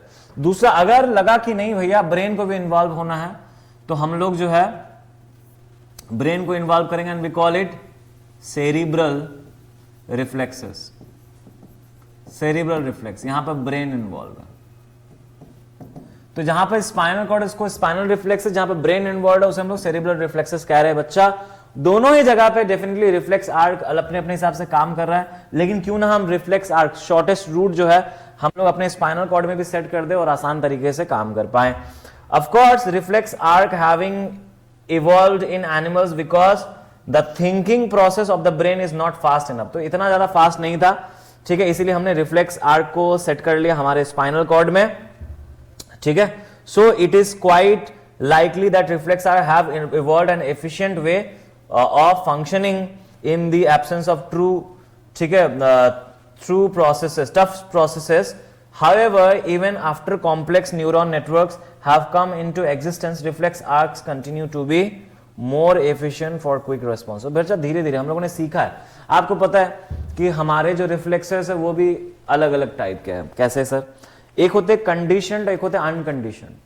अनकंडीशन जो हम पहले से पैदा हुए आ गए, जैसे कफिंग कर रहे हैं, छींक रहे हैं, यॉर्निंग कर रहे हैं, लेकिन जो स्मेल है, जो टच है, बाकी सारी चीजें बच्चा वो हमारे बॉडी में आता है जब धीरे धीरे हम उसको सीखते हैं, है ना। तो इस तरीके से हमारा बॉडी जो है इंफॉर्मेशन को लर्न भी बच्चा कर रहा होता है। यहाँ पे देखो रिफ्लेक्स आर्क का एक बेस्ट इन डायग्राम यहाँ पे दिया गया है जो कि आपको प्रैक्टिस करना, यहाँ से क्वेश्चन आने के चांसेस बहुत ज्यादा है। You can see this is reflex arc. यहाँ पर एक पैन है जिसमें, दिस इज अ पैन जिसमें मे बी गर्म पानी है। जैसे हाथ को किया ना यहाँ पर, तो यहाँ पे होते रिसेप्टर्स। रिसेप्टर्स मैसेज रिसीव करके देखो जा रहे और जा करके ये देखो हमारे स्पाइनल कॉर्ड का यहाँ पर रिले न्यूरॉन है, जो देखो मैंने बताया था रिले न्यूरॉन फैसला करता है। और फिर यहाँ पर से देखो जो मोटर न्यूरॉन है, मोटर न्यूरॉन मैसेज को लेकर ये इफेक्टर तक लेके गया, मसल के आर्म तक, यहाँ तक कॉन्ट्रैक्ट और हाथ आप विड्रॉ कर लेते हो, ठीक है। तो इस तरीके से बच्चा हमारा बॉडी, फिर यहां पर से बाद में मैसेज जाता है हमारे ब्रेन की तरफ, तो बच्चा वो सेरिब्रल रिफ्लेक्सेस आ जाएगा। स्पाइनल कॉर्ड में स्पाइनल रिफ्लेक्सेस काम कर रहा होता है, ठीक है। So this is it. So इस तरीके से हमारा जो बॉडी है वो काम कर रहा होता है। तो हमने क्या क्या पढ़ लिया अभी तक हम लोग देखते हैं। हम लोगों ने देखा कि सर जो न्यूरॉन्स है उसके टाइप, हम लोगों ने देखा जो न्यूरॉन्स में जो डेंड्राइट है वो मैसेज को रिसीव कर रहा होता है और एक्सॉन एंडिंग फिर मैसेज को आगे सेंड करता है दूसरे न्यूरॉन तक, और एक न्यूरॉन दूसरे न्यूरॉन तक कंटिन्यूअसली कनेक्टेड रहता है जब तक कि वो सेंटर तक ना पहुंचाए। सेंटर पे एक स्पेशल न्यूरॉन प्रेजेंट होता है जिसका नाम है रिले न्यूरॉन, जो कि एक्शन लेता है, वो आगे मैसेज को भेजता है मोटर न्यूरॉन को, और मोटर न्यूरॉन उस मैसेज को रिसीव करके ट्रांसमिट करता है मसल तक, और मसल्स फिर एक्शन लेते हैं, कॉन्ट्रैक्शन करके अपने बॉडी को विड्रॉल करते हैं, रिमूव करते हैं। This the process. अब अगर इसी मैसेज को बहुत टाइम लगा दिया जाए तो ब्रेन तक जाने में टाइम लग जाएगा, बॉडी ज्यादा डैमेज हो जाएगा। इसको क्विक बनाने के लिए हमारे स्पाइनल कॉर्ड को इन्वॉल्व किया गया वहां पर। तो ये क्विक एक्शन को हम लोग कहते हैं रिफ्लेक्स एक्शन, है ना। और ये रिफ्लेक्स एक्शन हमारे स्पाइनल कॉर्ड में ही होता है।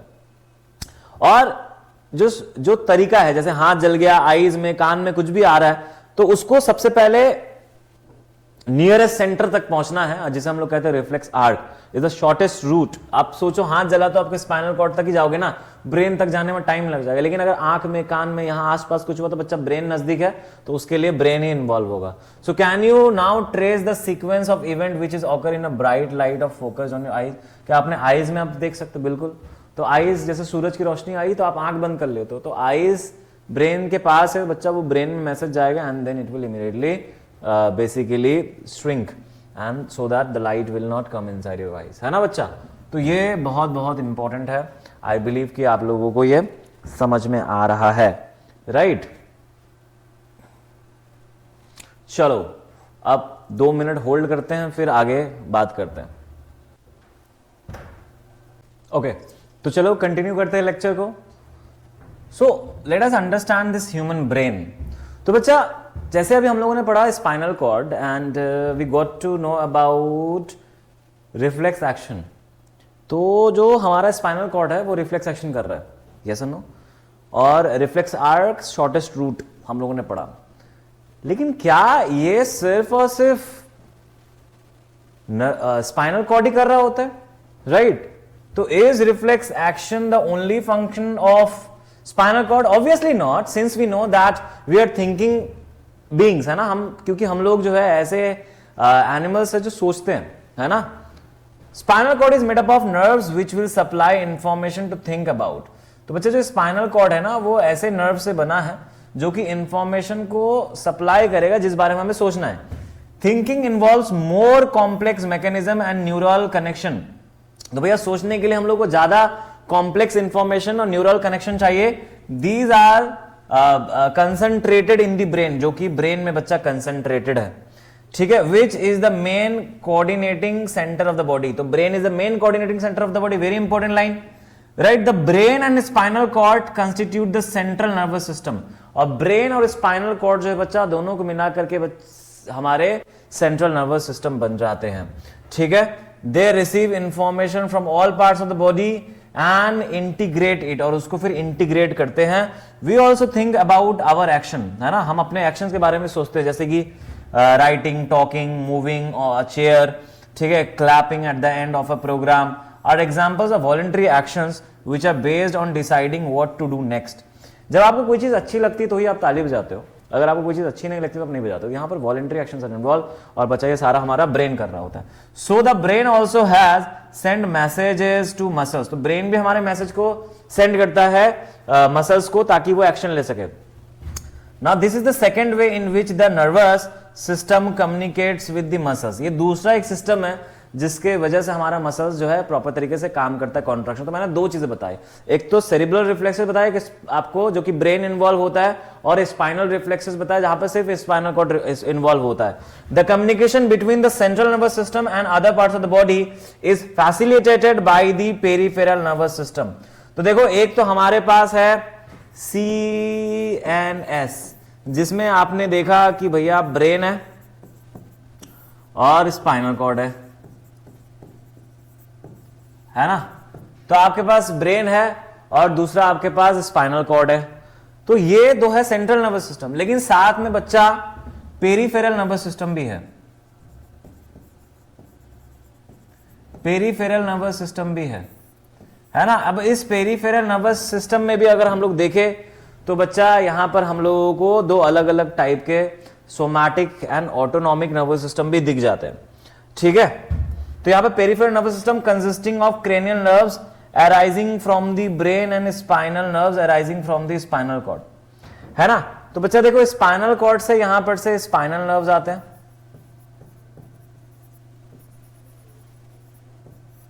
है ना, और यहां पर से हम लोगों को मिलता है क्रेनियल नर्व्स, ठीक है। तो यहां पर हमें देखना है the brain thus allows us to think and take action based on that thinking, as you will accept this is accomplished through a complex design। तो भैया ये हमें एक्सेप्ट करना पड़ेगा कि ये एक कॉम्प्लेक्स डिजाइन के थ्रू बना है, with different parts of the brain responsible for integrating different inputs and outputs। तो बच्चा अलग अलग ब्रेन का जो पार्ट है वो अलग अलग प्रोसेस कर रहा है, ये जो इनपुट है और आउटपुट हो रहा है, right? The brain has three such major parts of regions, namely the forebrain, midbrain and the hindbrain। मतलब अगर हम लोग ब्रेन की बात करें तो ब्रेन को हमने बताया कि भैया हमारे पास है फोरब्रेन, दूसरा हमारे पास है मिड ब्रेन, तीसरा हमारे पास है हाइंड ब्रेन, है ना। तो ये तीनों टाइप है जो कि ब्रेन के तीन पार्ट है। The forebrain is main thinking part of the brain. देखो एनसीईआरटी में जितना बता रहे हैं हम लोग वो पढ़ रहे हैं, एक्सप्लेनेशन डिटेल डेफिनेटली हमारे लेक्चर्स में भी आएंगे आपको proper, without NCERT books and everything, right. So it has regions which receive sensory impulses, very very important बच्चा, यहां से आप फोकस हो जाओ। तो जो फोर ब्रेन होता है, जो हमारा पूरा लार्जेस्ट पार्ट अगर हम लोग बात करें तो उसमें देखेंगे कि सेंसरी इंपल्सेस होते हैं फ्रॉम वेरियस रिसेप्टर्स, अलग अलग रिसेप्टर से हमारा ब्रेन मैसेज को रिसीव करता है। Separate areas of the fore brain are specialised for hearing, smell, sight and so on. तो बच्चा हमारे पास अलग अलग एरियाज है सुनने के लिए, स्मेल करने के लिए, देखने के लिए और so on. There are separate areas of association where this sensory information, right, is interpreted by putting it together with information from other receptors as well as with information that is already stored in the brain। तो बच्चा देखो होता क्या है, इसको ऐसे समझो that we are seeing something। जैसे मैंने किसी को देखा, हम पहचान लेते हैं ना उस चीज को, क्या है, जैसे बताते हैं कि भैया ये आम का पेड़ है, ये गुआवा का पेड़ है, ये एप्पल का पौधा है, पेड़ है। तो कैसे रिकॉग्नाइज कर रहे हैं बच्चा, क्योंकि उसके इन्फॉर्मेशन ऑलरेडी हमारे दिमाग में है, वरना हमें तो समझ भी नहीं आएगा, वरना एक क्वेश्चन रह जाएगा कि क्या है। होता है ना, हम कभी नई चीजों को देखते पूछते कि क्या है, क्योंकि हमारे ब्रेन के पास उसका इन्फॉर्मेशन है ही नहीं। जब भी हमारे ब्रेन किसी चीज को रिकॉग्नाइज करता है तो उसका मतलब उसका इन्फॉर्मेशन होता है। जैसे हम किसी से मिलते हैं तो हम पूछते हैं कि भैया हाउ आर यू, क्योंकि हम उसे जानते हैं। लेकिन सोचो तुम किसी अनजान लोगों से मिलो जिसे तुम नहीं जानते, तो उसे पूछते हो क्या? नहीं। तो रीजन इज कि हमारा ब्रेन में ऑलरेडी वो इन्फॉर्मेशन होता है और जिसे हम रिकॉग्नाइज करते हैं बच्चों, ठीक है। तो ये हम लोगों को जानना है। सो बच्चा based on all these decision is made about how to response and the information is passed on to the motor areas which control the movement of voluntary muscles. तो बच्चा ये जो मैसेज उसको गैदर करते हैं, फिर आगे इस मैसेज को आगे पहुंचाते हैं, ब्रेन तक जाता है, रिले एक्शन होता है और फिर रिकग्निशन होता है, फिर हम एक्शन लेते हैं कि क्या करना, हाई बोलना है या फिर बाय बोलना है, ठीक है। Okay, so for example our leg muscle है ना, जैसे हम कुछ वॉलंटरी एक्शन करते हैं, कहीं पे चलना है, कुछ मूव करना है, उठ के जाना है, तो वहां पर हमारी वॉलंटरी मसल्स बच्चा हेल्प कर रही होती है। However certain sensories are distinct from seeing और हियरिंग। कुछ कुछ जो होते हैं वो देखने और सुनने के अलावा भी होते हैं। For example how do we know that we have eaten enough, हमें कैसा पता चलेगा कि हमने ज्यादा खा लिया? उसके लिए भी होता है ना, आपको फील होता है अंदर से कि नहीं ज्यादा हो गया। तो अंदर भी बच्चा सेंसेस है जो कि आपके न्यूरॉन उस मैसेज को रिसीव करते हैं कि भैया पेट भर गया, स्टॉप कर दो। The sensation of feeling full is because of A centre, ठीक है, एसोसिएटेड विद हंगर। ये हमारे भूख से रिलेटेड होता है बच्चा, which is a separate part of the fore brain, जो कि हमारे फोर ब्रेन का सेपरेट पार्ट है, ठीक है।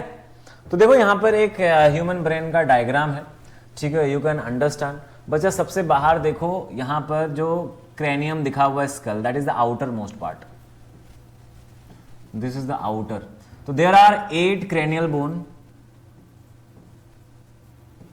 देयर आर 8 cranial bone, ठीक है, and that is the protecting the brain. उसके बाद बच्चा एक लेयर आता है, उसके बाद एक लेयर आता है, वी कॉल इट मेनिंजेस, ठीक है। और ये जो मेनिंजेस है बच्चा, ये भी लेयर में होता है, ठीक है, और इसको हम लोग 3 लेयर्स बेसिकली कह सकते हैं। तो meninges are present, that is protecting layer, we can say protecting layer containing cerebrospinal fluid।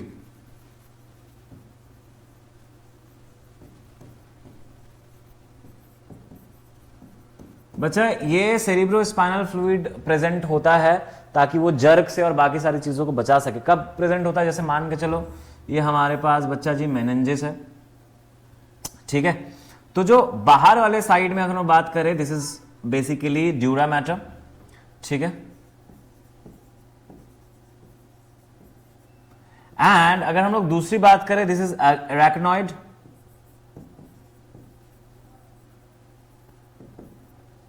and this is pia matter or we can say it pia matter, है ना। तो बच्चा देखो यहां पर 3 लेयर है, ड्यूरा मैटर, एराकिनॉइड एंड पिया matter, है ना। तो ये लेयर है, ये आउटर है, and this is the inner. बच्चा इनके बीच में ना फ्लूइड फिल होता है, ठीक है। तो ये जो फ्लूइड है बच्चा, दिस इज सेरिब्रोस्पाइनल फ्लूइड, है ना। तो ये हमारे सेरिब्रोस्पाइनल फ्लूइड है बच्चा जी, ठीक है, जो कि प्रोटेक्ट कर रहे होते हैं। उसके बाद अंदर में बच्चा हमारे ब्रेन होते हैं, that is the soft part. और इस ब्रेन में देखो अगर ब्रेन में अगर हम लोग बात करें तो ये जो पूरा आप एरिया देख रहे हो यहां से यहां तक, this is the fore brain, ये हमारा फोर ब्रेन है, लार्जेस्ट पार्ट, ठीक है।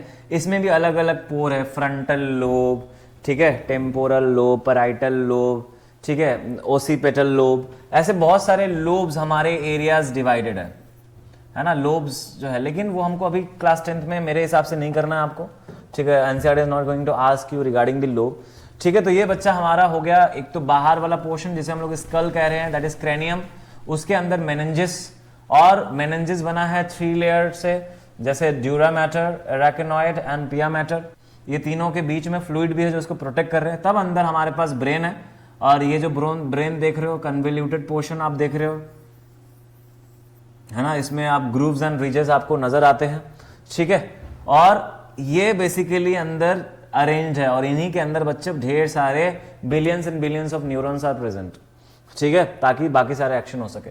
साथ ही साथ हमारे पास मिड ब्रेन है, and then at the end we have बच्चा hind brain. Hind brain pons, medulla और सेरिब्रम से बन रहा है। फोर ब्रेन की बात करें बच्चा तो सेरिब्रम और हाइपोथैलेमस जो एरिया है, this is the part of the fore brain, और साथ में pons, medulla, cerebrum, this is basically the hind brain and this is the mid brain, और सबके अपने अपने फंक्शंस है। थिंकिंग पार्ट की बात करें तो फोर ब्रेन का। तो चलो आगे हम लोग देख लेते हैं। तो स्टडी द लेवल डायग्राम, ये तो हम लोग देख लिया। Can we find out the function of each part, क्या हम लोग हर एक पार्ट का फंक्शन देख सकते हैं? बिल्कुल देख सकते हैं सर। सेरिब्रम की अगर हम लोग बात करें तो ये हमारे बॉडी का थिंकिंग पार्ट है बच्चा, मतलब जितने भी वॉलेंट्री एक्शंस हो रहे हैं हमारे बॉडी में, बच्चा ये लगभग करके दे रहा है, चाहे हमें सोचना पड़ रहा है। आपको पता है right side of the brain, of the fore brain, basically decides the work of the left part, मतलब it controls the left part of the brain, and the left part of the brain controls the right part of the body। तो right handy कोई हो तो भैया आपका left part काम कर रहा है, ठीक है। दोनों साइड के ब्रेन का अलग अलग बेसिकली काम है, लेकिन मोस्टली हम बोलेंगे थिंकिंग पार्ट। क्रेनियल की बात करें तो it is outer layer protecting the brain. Hypothalamus की अगर हम लोग बात करें तो बहुत सारी चीजों को ये कर रहा है। एक तो हाइपोथैलेमस जो है बच्चा हार्मोन भी रिलीज कर रहा होता है, जैसे oxytocin, ADH, we all know. साथ ही साथ ये मास्टर ऑफ मास्टर ग्लैंड भी है, जो कि पिट्यूटरी ग्लैंड के साथ मिलकर काम कर रहा होता है। और हमारे बॉडी के अंदर बहुत सारी चीजें हैं, जैसे कि हमारा जो हार्ट रेट है ना, eight the same time hunger है, थर्स्ट है, बहुत सारी चीजों को बच्चा ये जो है कंट्रोल कर रहा होता है। सो ये हमारे बॉडी में एंडोक्राइन एज ए सिस्टम भी काम कर रहा होता है। दूसरी बात करें बच्चा, हमारे पास देखो सेरिब्लियम है। सेरिब्लियम जो है हाइंड ब्रेन का पार्ट है, और ये वी कैन से कि हमारे बॉडी में बच्चा जो कोऑर्डिनेशन हो रहा है, जैसे कि बैलेंसिंग करना, स्विमिंग करना, साइकिलिंग करना, ये सारे के सारे बच्चा सेरिब्लियम करते हैं। और इसको इफेक्ट करने के लिए अल्कोहल, अगर आप अल्कोहल लेते हो तो this will get affected. Medulla oblongata, this is the hardest part we can say, और ये हमारे बॉडी के ज्यादातर जो इनवॉलेंट्री एक्शन है उसको कंट्रोल कर रहा होता है, जैसे यॉर्निंग हो गया, स्नीजिंग हो गया, हार्ट बीट हो गया, बहुत सारे ऐसे जितने भी इनवॉलेंट्री एक्शन है बच्चा वो हमारे मेडुला ऑब्लंगेटा कर रहे होते हैं। Pons varolii, this work as a bridge, है ना, और इसमें जो breathing it is basically having the breathing centre, और ये हाइड भी हो रहा होता है। मिड ब्रेन की बात करें तो बच्चा ढेर सारे रिफ्लेक्सेस जो है यहाँ पर प्रेजेंट होता है, जैसे सुनने के लिए, है ना, जो रिफ्लेक्सेस है हम लोगों को यहाँ पे मिलेंगे और एक्शन होता है। और साथ ही साथ ये हाइंड ब्रेन और फोर ब्रेन को कनेक्ट भी कर रहा होता है। तो ये सारे के सारे हमारे ब्रेन के पार्ट है, तो यहाँ पर आप देख लेना। Eight the same time I will attach the note, तो आप उस नोट से भी बच्चा सारे की सारी चीजों को देख सकते हो। सो let us look at outer, let us look the other use of the word reflex। तो हम लोग देखते हैं रिफ्लेक्स और क्या that we have talked about in the introduction, जो हम लोगों ने इंट्रोडक्शन बात की थी। our mouth waters, very important, देखो एनसीईआरटी जो बोल रही है वहां से ही क्वेश्चन देगी for sure. so our mouth waters when we see food we like without our meaning to, है ना। तो जो हमारा जो माउथ है बच्चा, है ना, जो हमारा माउथ है उस वो वाटर हो जाता है, ठीक है। रीजन आपको पता है ना कि जब भी हम किसी खाने को देखते हैं आपका ब्रेन के पास एक सिग्नल जाता है और उसके एक इंफॉर्मेशन अंदर क्रिएट होते हैं, एंड वी फील कि भैया हमें जो है कि वो चाहिए। हमारा जो डाइजेस्टिव सिस्टम वो एक्टिव हो जाता है उस फूड को पहले से ही डाइजेस्ट करने के लिए, and we basically experience water in our mouth. Our heart beats without our thinking about it, हमारा जो हार्ट है वो बीट कर रहा है, कभी सोचते हो कि हार्ट बीट कराना भी है नहीं, कंटिन्यू चल रहा है, automatic. In fact we can not control this actions easily by thinking about them even if we wanted to. बच्चा अगर हम इसको चाहे बिना इसको हम कंट्रोल नहीं कर सकते, ये ऑटोमेटिक चल रहा है ना.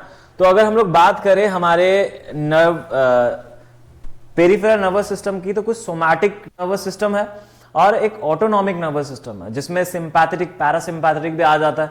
तो वहां पर जहां पे हम कंट्रोल ही नहीं कर पा रहे, हमारा कोई कंट्रोल ही नहीं है, that is autonomic nervous system, right. So do we have to think about और रिमेंबर टू ब्रीद और डाइजेस्ट फूड? भैया क्या हम लोगों को ऐसे सोचने की जरूरत है?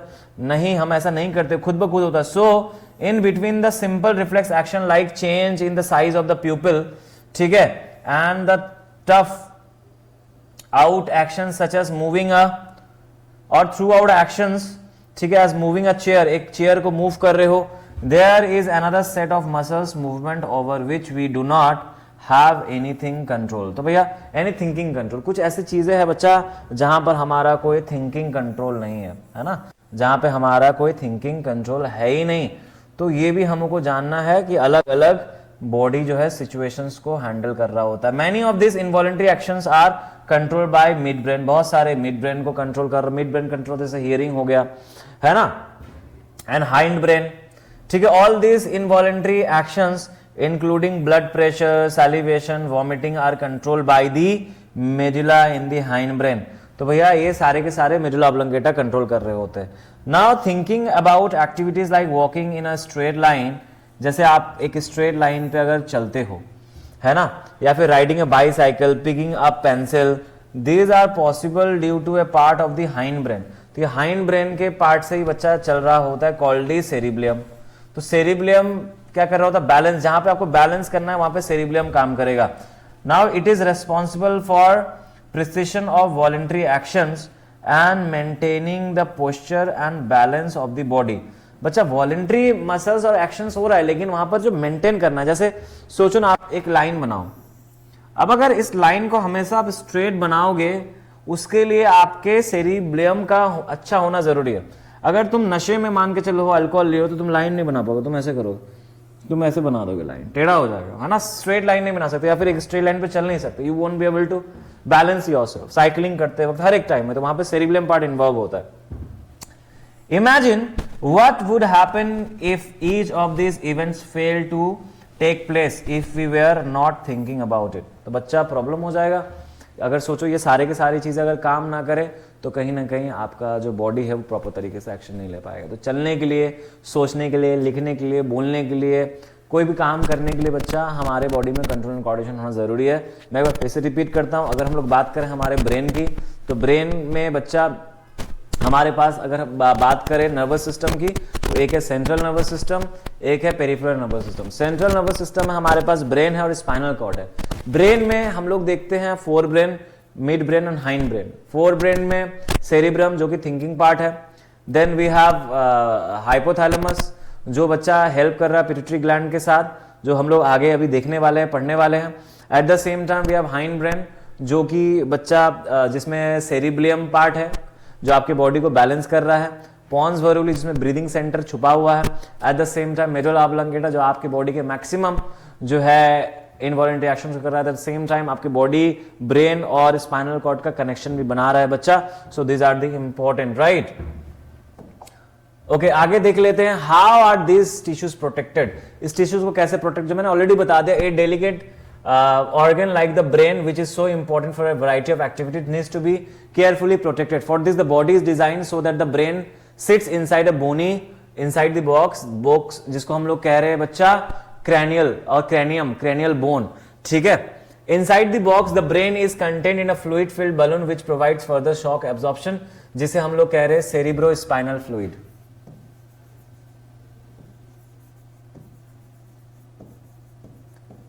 Cerebrospinal fluid, right. दूसरा ऊपर क्या था बच्चा? हमारे पास था स्कल, जिसको हम लोग क्रेनियल बोन कह रहे हैं. सेरिब्रोस्पाइनल फ्लूइड, मेनिंजेस,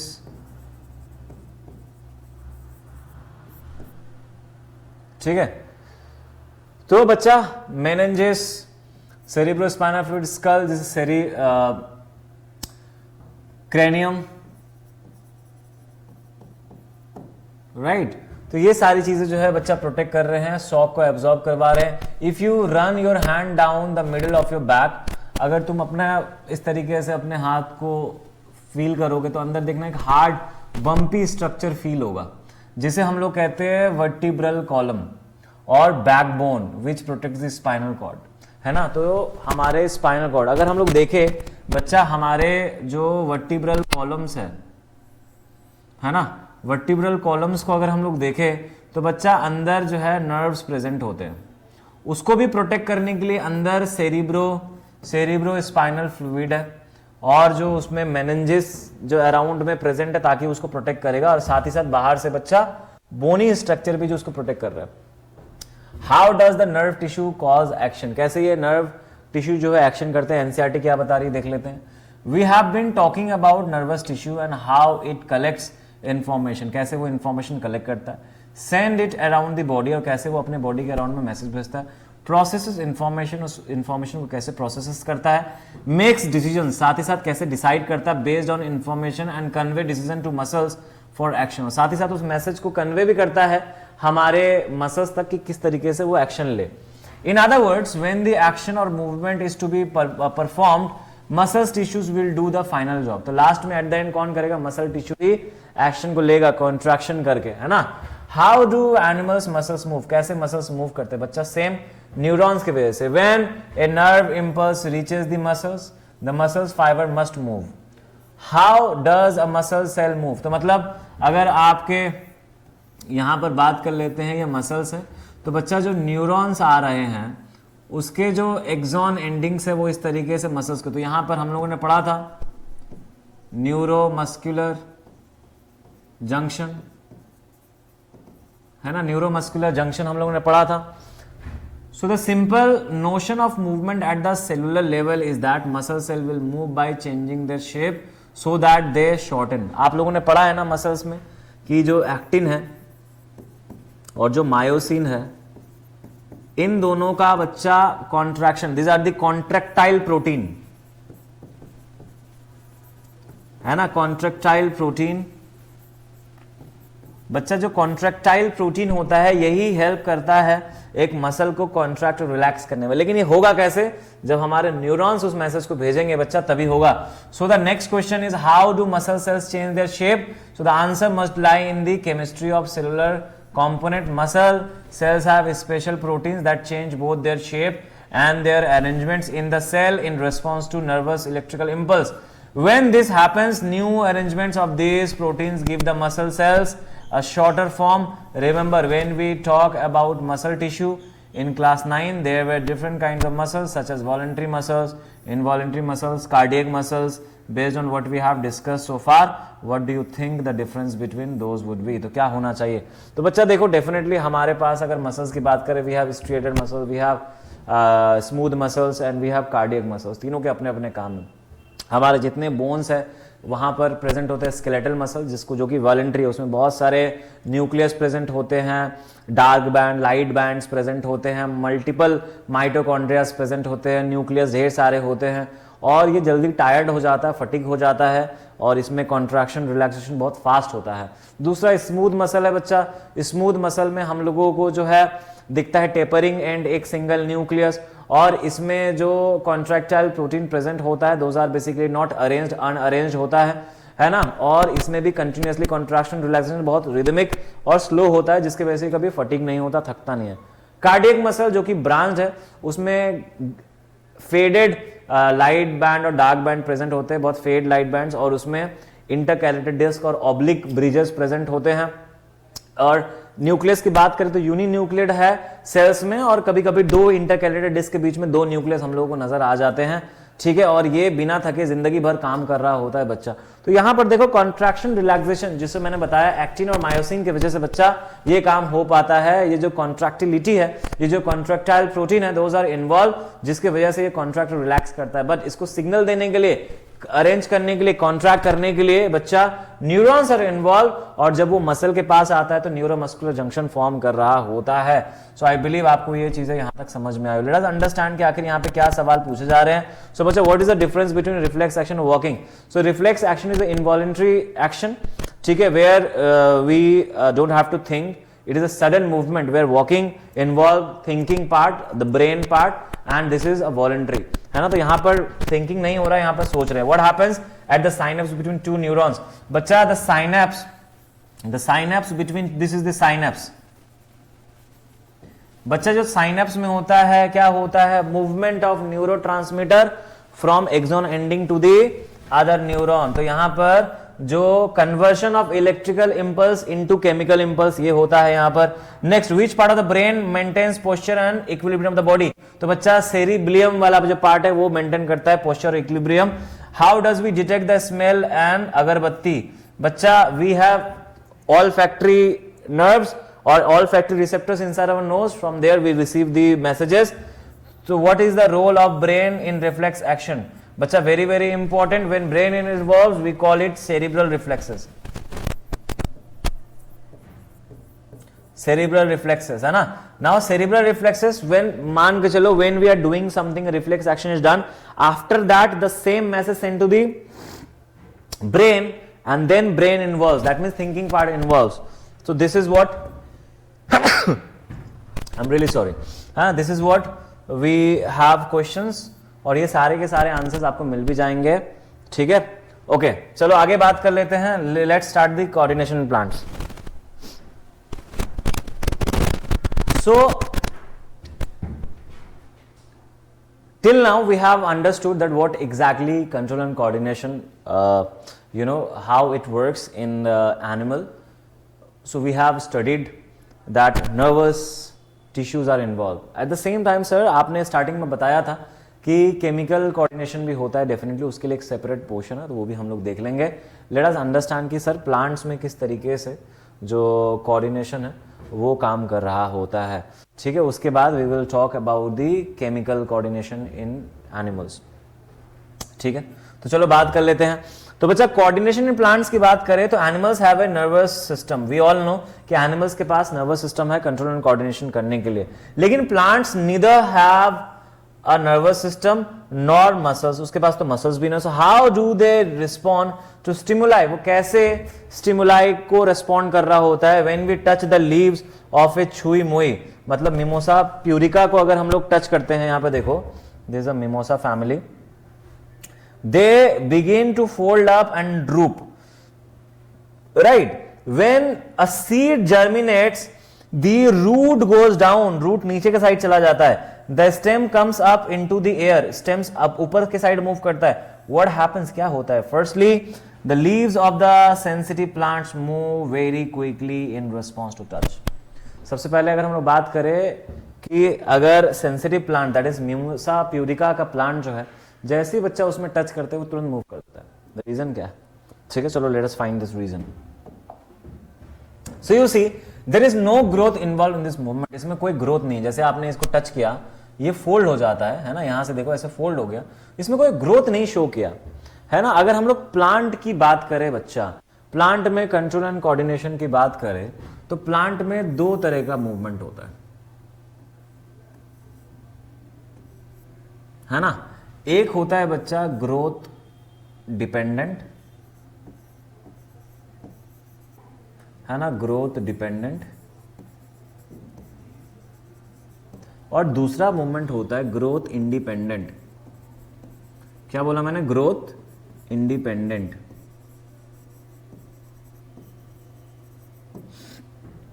बच्चा ये जो यहां पर जो मूवमेंट है ना,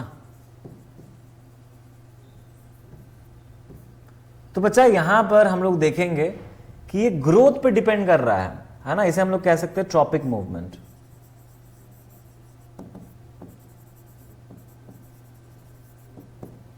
ठीक है, और ये जो ग्रोथ पे डिपेंड नहीं कर रहा है, यहां पे कोई ग्रोथ नहीं शो कर रहा है, दिस इज बच्चा नेस्टिक मूवमेंट।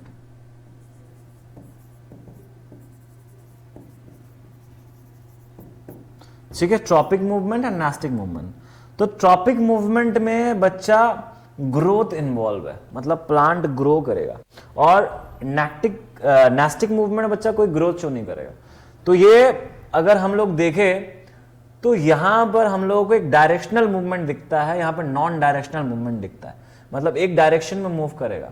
जैसे कि मैंने आपको सीड का एग्जांपल दिया था, आपको पता है कि जो रेडिकल है वो नीचे ग्रो कर रहा है और जो प्लूम्यूल है वो ऊपर ही मूव कर रहा है ना। तो ये डायरेक्शनल है, रूट एक डायरेक्शन में, मतलब सॉयल के साइड में डायरेक्ट हो रहा है, शूट ऊपर वर्टिकली मूव कर रहा है। तो ये सारे डायरेक्शनल मूवमेंट है, लेकिन ये इसका कोई डायरेक्शनल मूवमेंट नहीं है, ये किसी भी साइड में मूव कर रहा है। ये नॉन, मतलब देखो ये इस तरीके से अगर इसको हम लोग टच कर रहे होते, ठीक है। तो आगे देख ले, on the other hand the directional movement of a seedling is caused by growth. If it is prevented from growing it will not show any movement. अगर उसको रोक दिया जाए तो नहीं ग्रो करेगा। So plant show two different type of movement, one dependent on growth, on the other independent of growth, है ना। तो देखो यहाँ पर दो पॉइंट जो कि हम लोगों ने डिस्कस किए। Now immediate response to stimuli, इसे हम लोग समझते हैं। Let us think about the first kind of movement as that of sensitive plant. Since no growth is involved, the plant must actually move its leaf in response to touch. जैसे touch किया move कर लिया, but there is no nervous tissue, लेकिन nervous tissue है ही नहीं, nor any muscle tissue. How does the plant detect the touch and how do the leaves moves in response? इतना quick कैसे response किया? So if we think about where exactly the plant is touched and what part of the plant actually moves, it is apparent that movement happens at a point different from the point of touch. मतलब जहां पे आपने touch किया है उसके दूसरे point में movement हुआ है। मतलब अगर देखो यहां पर एक मिमोसा प्यूरिका के लीफ को, तो बच्चा इस तरीके से उसका स्ट्रक्चर हमें दिखता है लीफ का,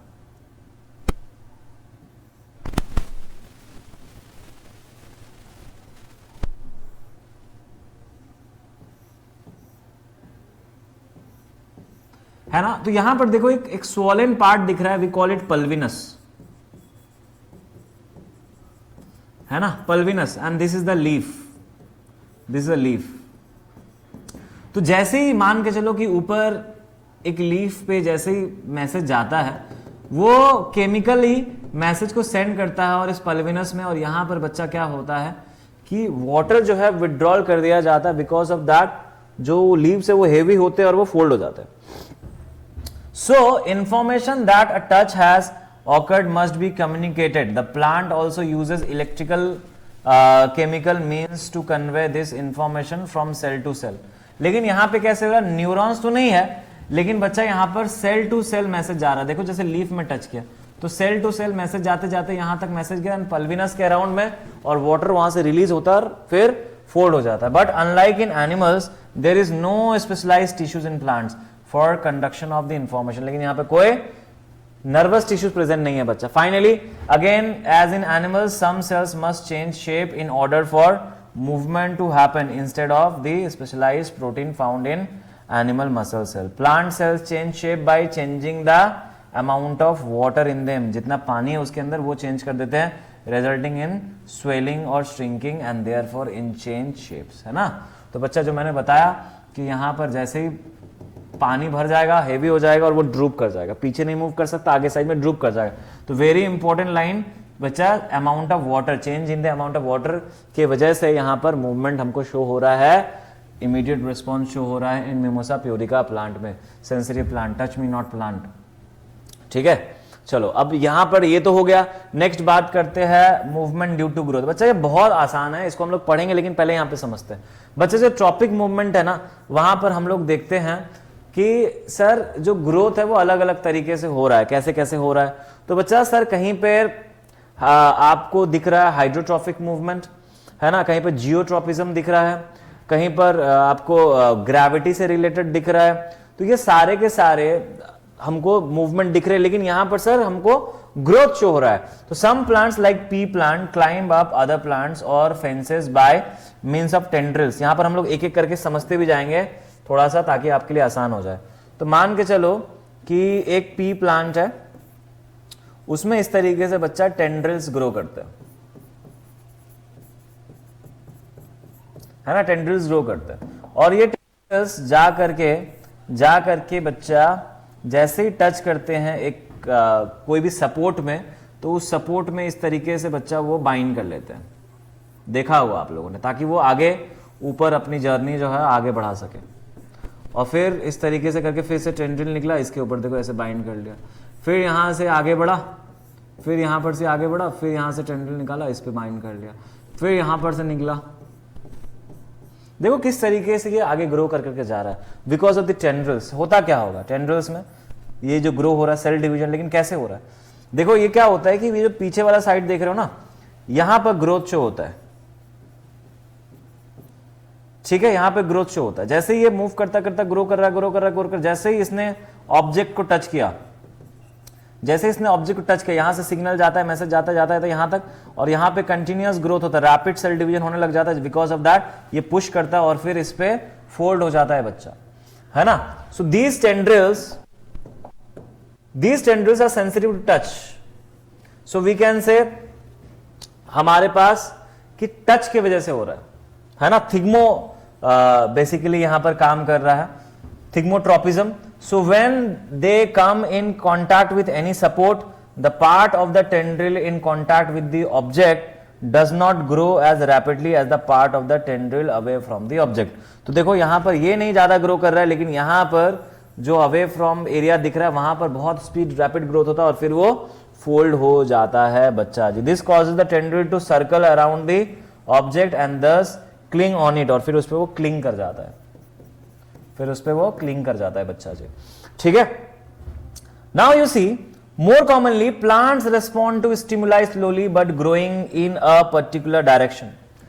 स्लो ग्रो कर रहा है लेकिन एक पर्टिकुलर डायरेक्शन में ग्रो कर रहा है। लेकिन समझो इसे, यहां पर एक लाइन है बच्चों, you don't understand right now we are, I know कि the lecture is long, right, 2 घंटे बैठना एक जगह पे, it's not easy, but this is the discipline which you need to follow, trust me. See, we are working just because of you. We have already completed the syllabus in class, but only for you guys we are coming and providing NCERT line by line lecture so that at least you can understand. See, it is very easy for us to make you understand with the concept, but NCERT पढ़ना बहुत ज़रूरी है और exam के पहले at the same time, right? Revision classes are still going on, but बच्चा थोड़ा सा हमें कंसिस्टेंसी दिखानी है, हमें थोड़ा सीरियस होना है, हमारे पास अभी बहुत टाइम है। अभी भी अगर हम लोग दिन रात एक कर दे बच्चा तो आपके 90% 95% मार्क्स कहीं नहीं जा रहे, trust me when I am saying. आज अगर हम लोग डेट की बात करें तो बच्चा स्टिल वी आर हैविंग नवंबर 30 तारीख एंड दिसंबर स्टार्ट होगा। सो यहाँ पर हमें फोकस रहना है ताकि हम अपने रिजल्ट को अचीव कर सकें। हमारे पास स्टिल 2 महीने हैं, दिसंबर एंड जनवरी। बच्चा अब 2 महीने में बहुत होते हैं, ये 10th का सिलेबस कुछ भी नहीं है। ज़्यादा फोकस आपको मैथ्स और बाकी फिजिक्स में थोड़ा बहुत करना है, लेकिन सिलेबस ज़्यादा है ही नहीं। बायोलॉजी आपको रट्टा अच्छे से लगाने हैं एक्सप्लेनेशन के बाद। वाई आई एम सेइंग कि रट्टा याद रखना, क्योंकि बच्चे पॉइंट बहुत सारे आप कैसे करोगे, है ना। So you would be able to understand this by answering, है ना। तो आप इसको आंसरिंग कर करके समझ सकोगे, चीज़ों को लर्न कर पाओगे, आपको समझना भी जरूरी है ना। तो बच्चा स्लो एंड स्टडी जो है ग्रोथ यहाँ पे हमको शो हो रहा है। Because of this growth is directional, it appears as if the plant is moving. Let us understand this type of movement with the help of example. चलो example के थ्रू हम लोग इसको समझते हैं। यहां पे देखो एक एक्टिविटी दी गई है ना। इस एक्टिविटी में क्या समझाने की कोशिश कर रहा है, एक कोनिकल फ्लास्क ले लिया जिसमें पानी फिल कर दिया, ठीक है, और उसमें जो ऊपर वाला जो पोर्शन उसको वायर से कवर कर दिया है, ठीक है, उसमें एक प्लांट भी लगाया है। Now keep 2 or 3 freshly germinated bean seed on the wire mesh.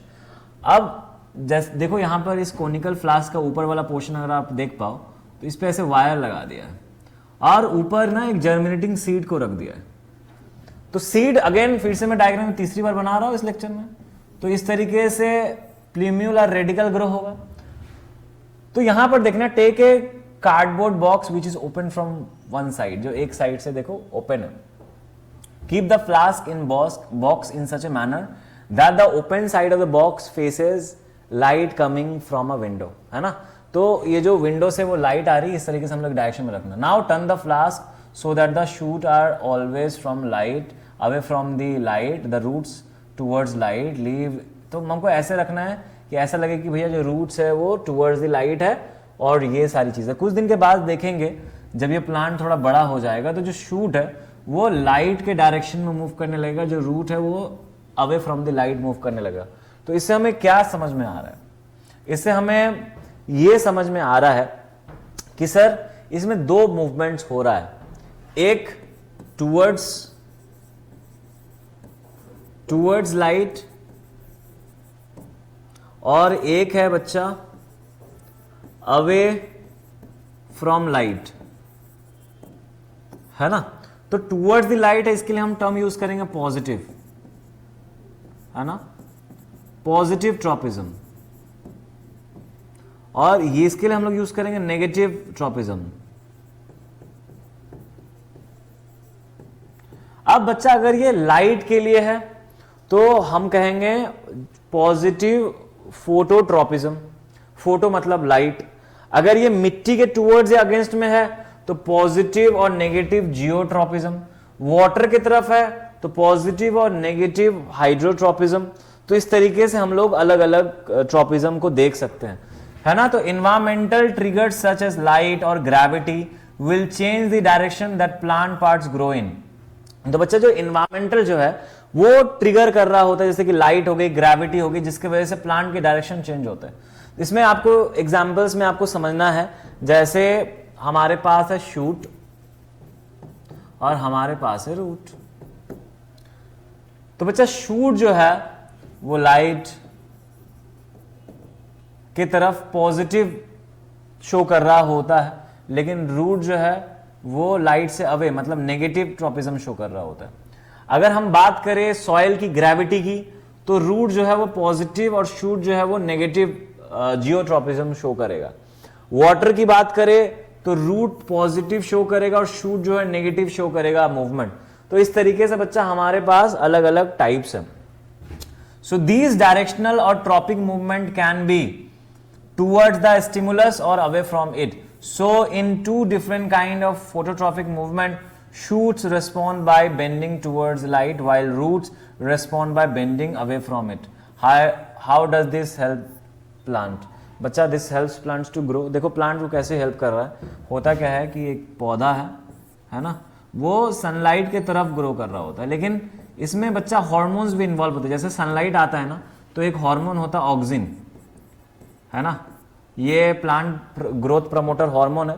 ये ऑक्सिन हार्मोन का फॉर्मेशन होता है और डिफ्यूजन के बाद ये ऑपोजिट डायरेक्शन में चला जाता है, जिसके वजह से ऑपोजिट डायरेक्शन में बच्चा ज्यादा ग्रोथ होता है, प्लांट हेवी होता है और एक साइड झुक जाता है ना।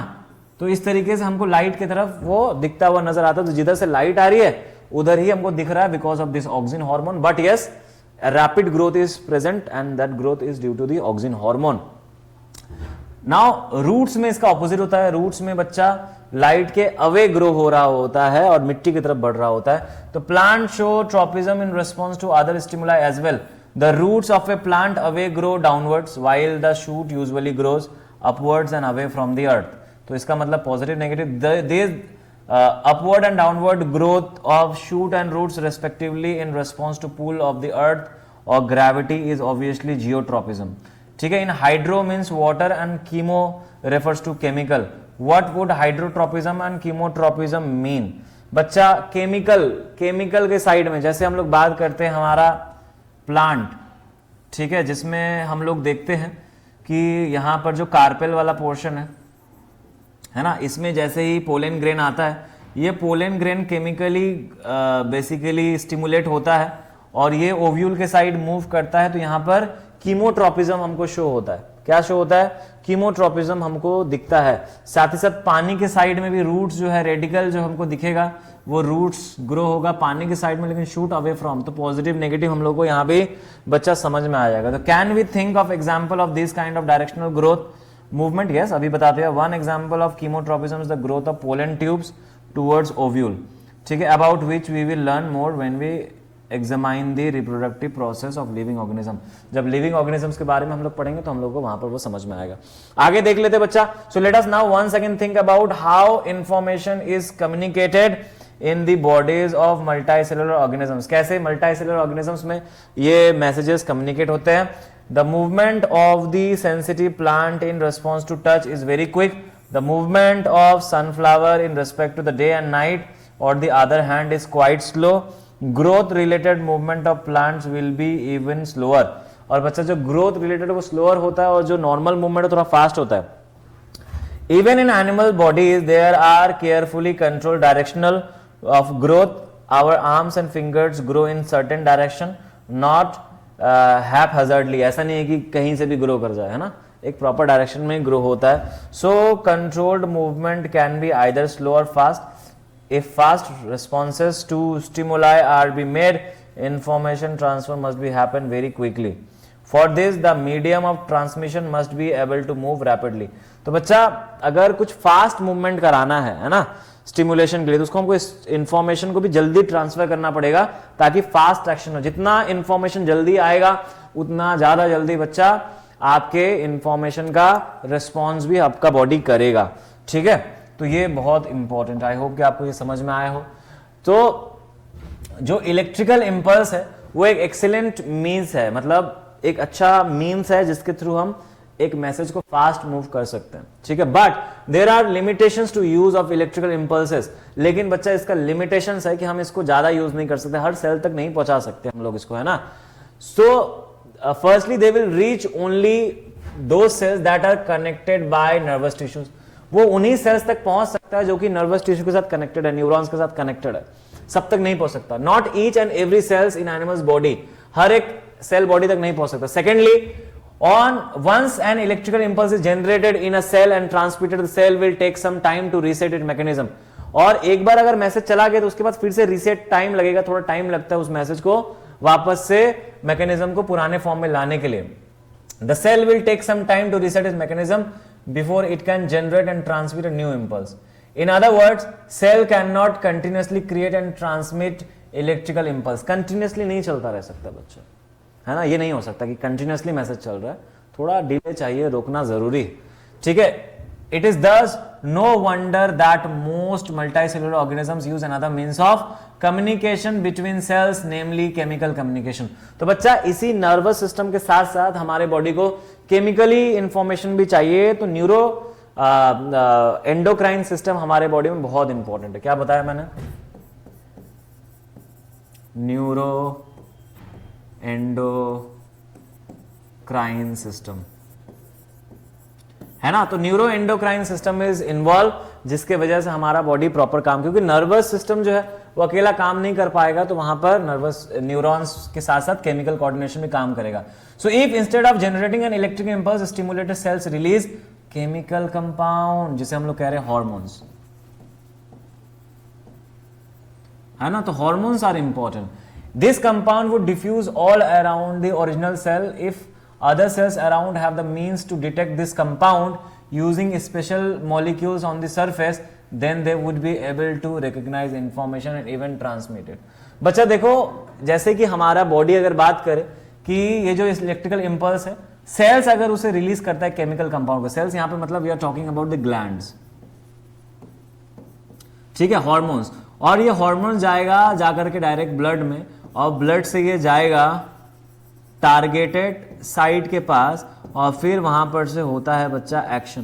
तो ये जो प्रोसेस चल रहा है ये प्रॉपर होना चाहिए ताकि उसको डिटेक्ट भी कर करके उस इंफॉर्मेशन को ट्रांसमिट करके एक्शन लिया जाए, रिकॉग्निशन होना पड़ेगा.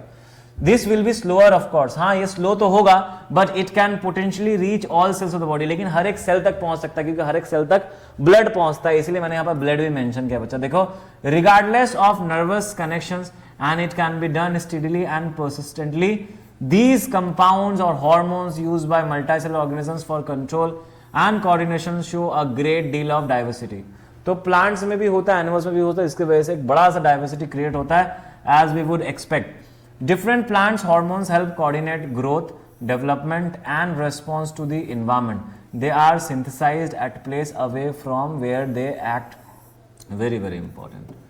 VVI आपसे बोलेगा कि भैया हार्मोन्स कहाँ ग्रोथ होता है. बच्चा जो जहां से बन रहा है, सिंथेसाइज का जो साइट है और टारगेटेड साइट दोनों अलग अलग होता है. तो जहां यूज होना है और जहां बनना है दोनों बच्चा अलग अलग है, और सिंपली डिफ्यूज करके एक एरिया से दूसरे एरिया में वो पहुंच जाता है. So let us take an example that we have worked with earlier. ठीक है, when growing plants detect light, a hormone called auxin, जो मैंने आपको बताया, synthesize at the shoot tip helps the cells to grow longer. When light is coming from one side of the plant, auxin diffuses towards the shady side of the shoot.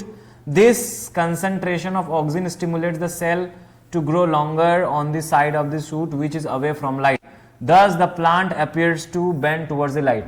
तो बच्चा इसी वजह से plant जो bend कर जाता है, जो कि मैंने आपको यहां पर समझाया, है ना. सो एक प्लांट है वो कैसे बेंड हो रहा है, because of the auxin hormone, right.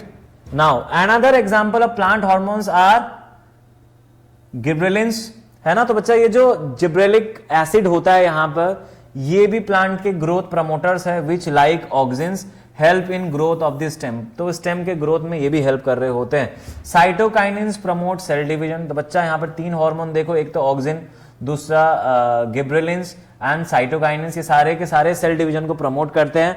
And it is natural that they are present in greater concentration in areas of rapid cell division such as in fruits and seeds.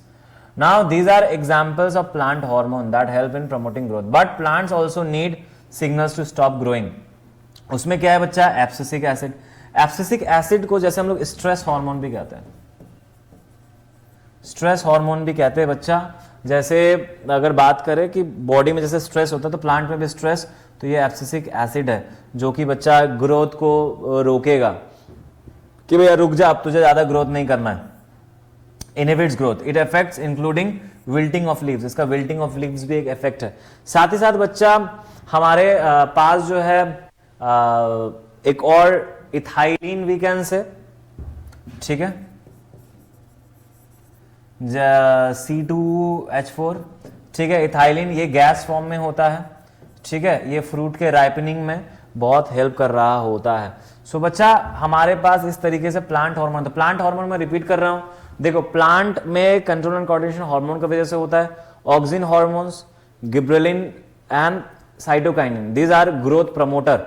दूसरा है growth inhibitor.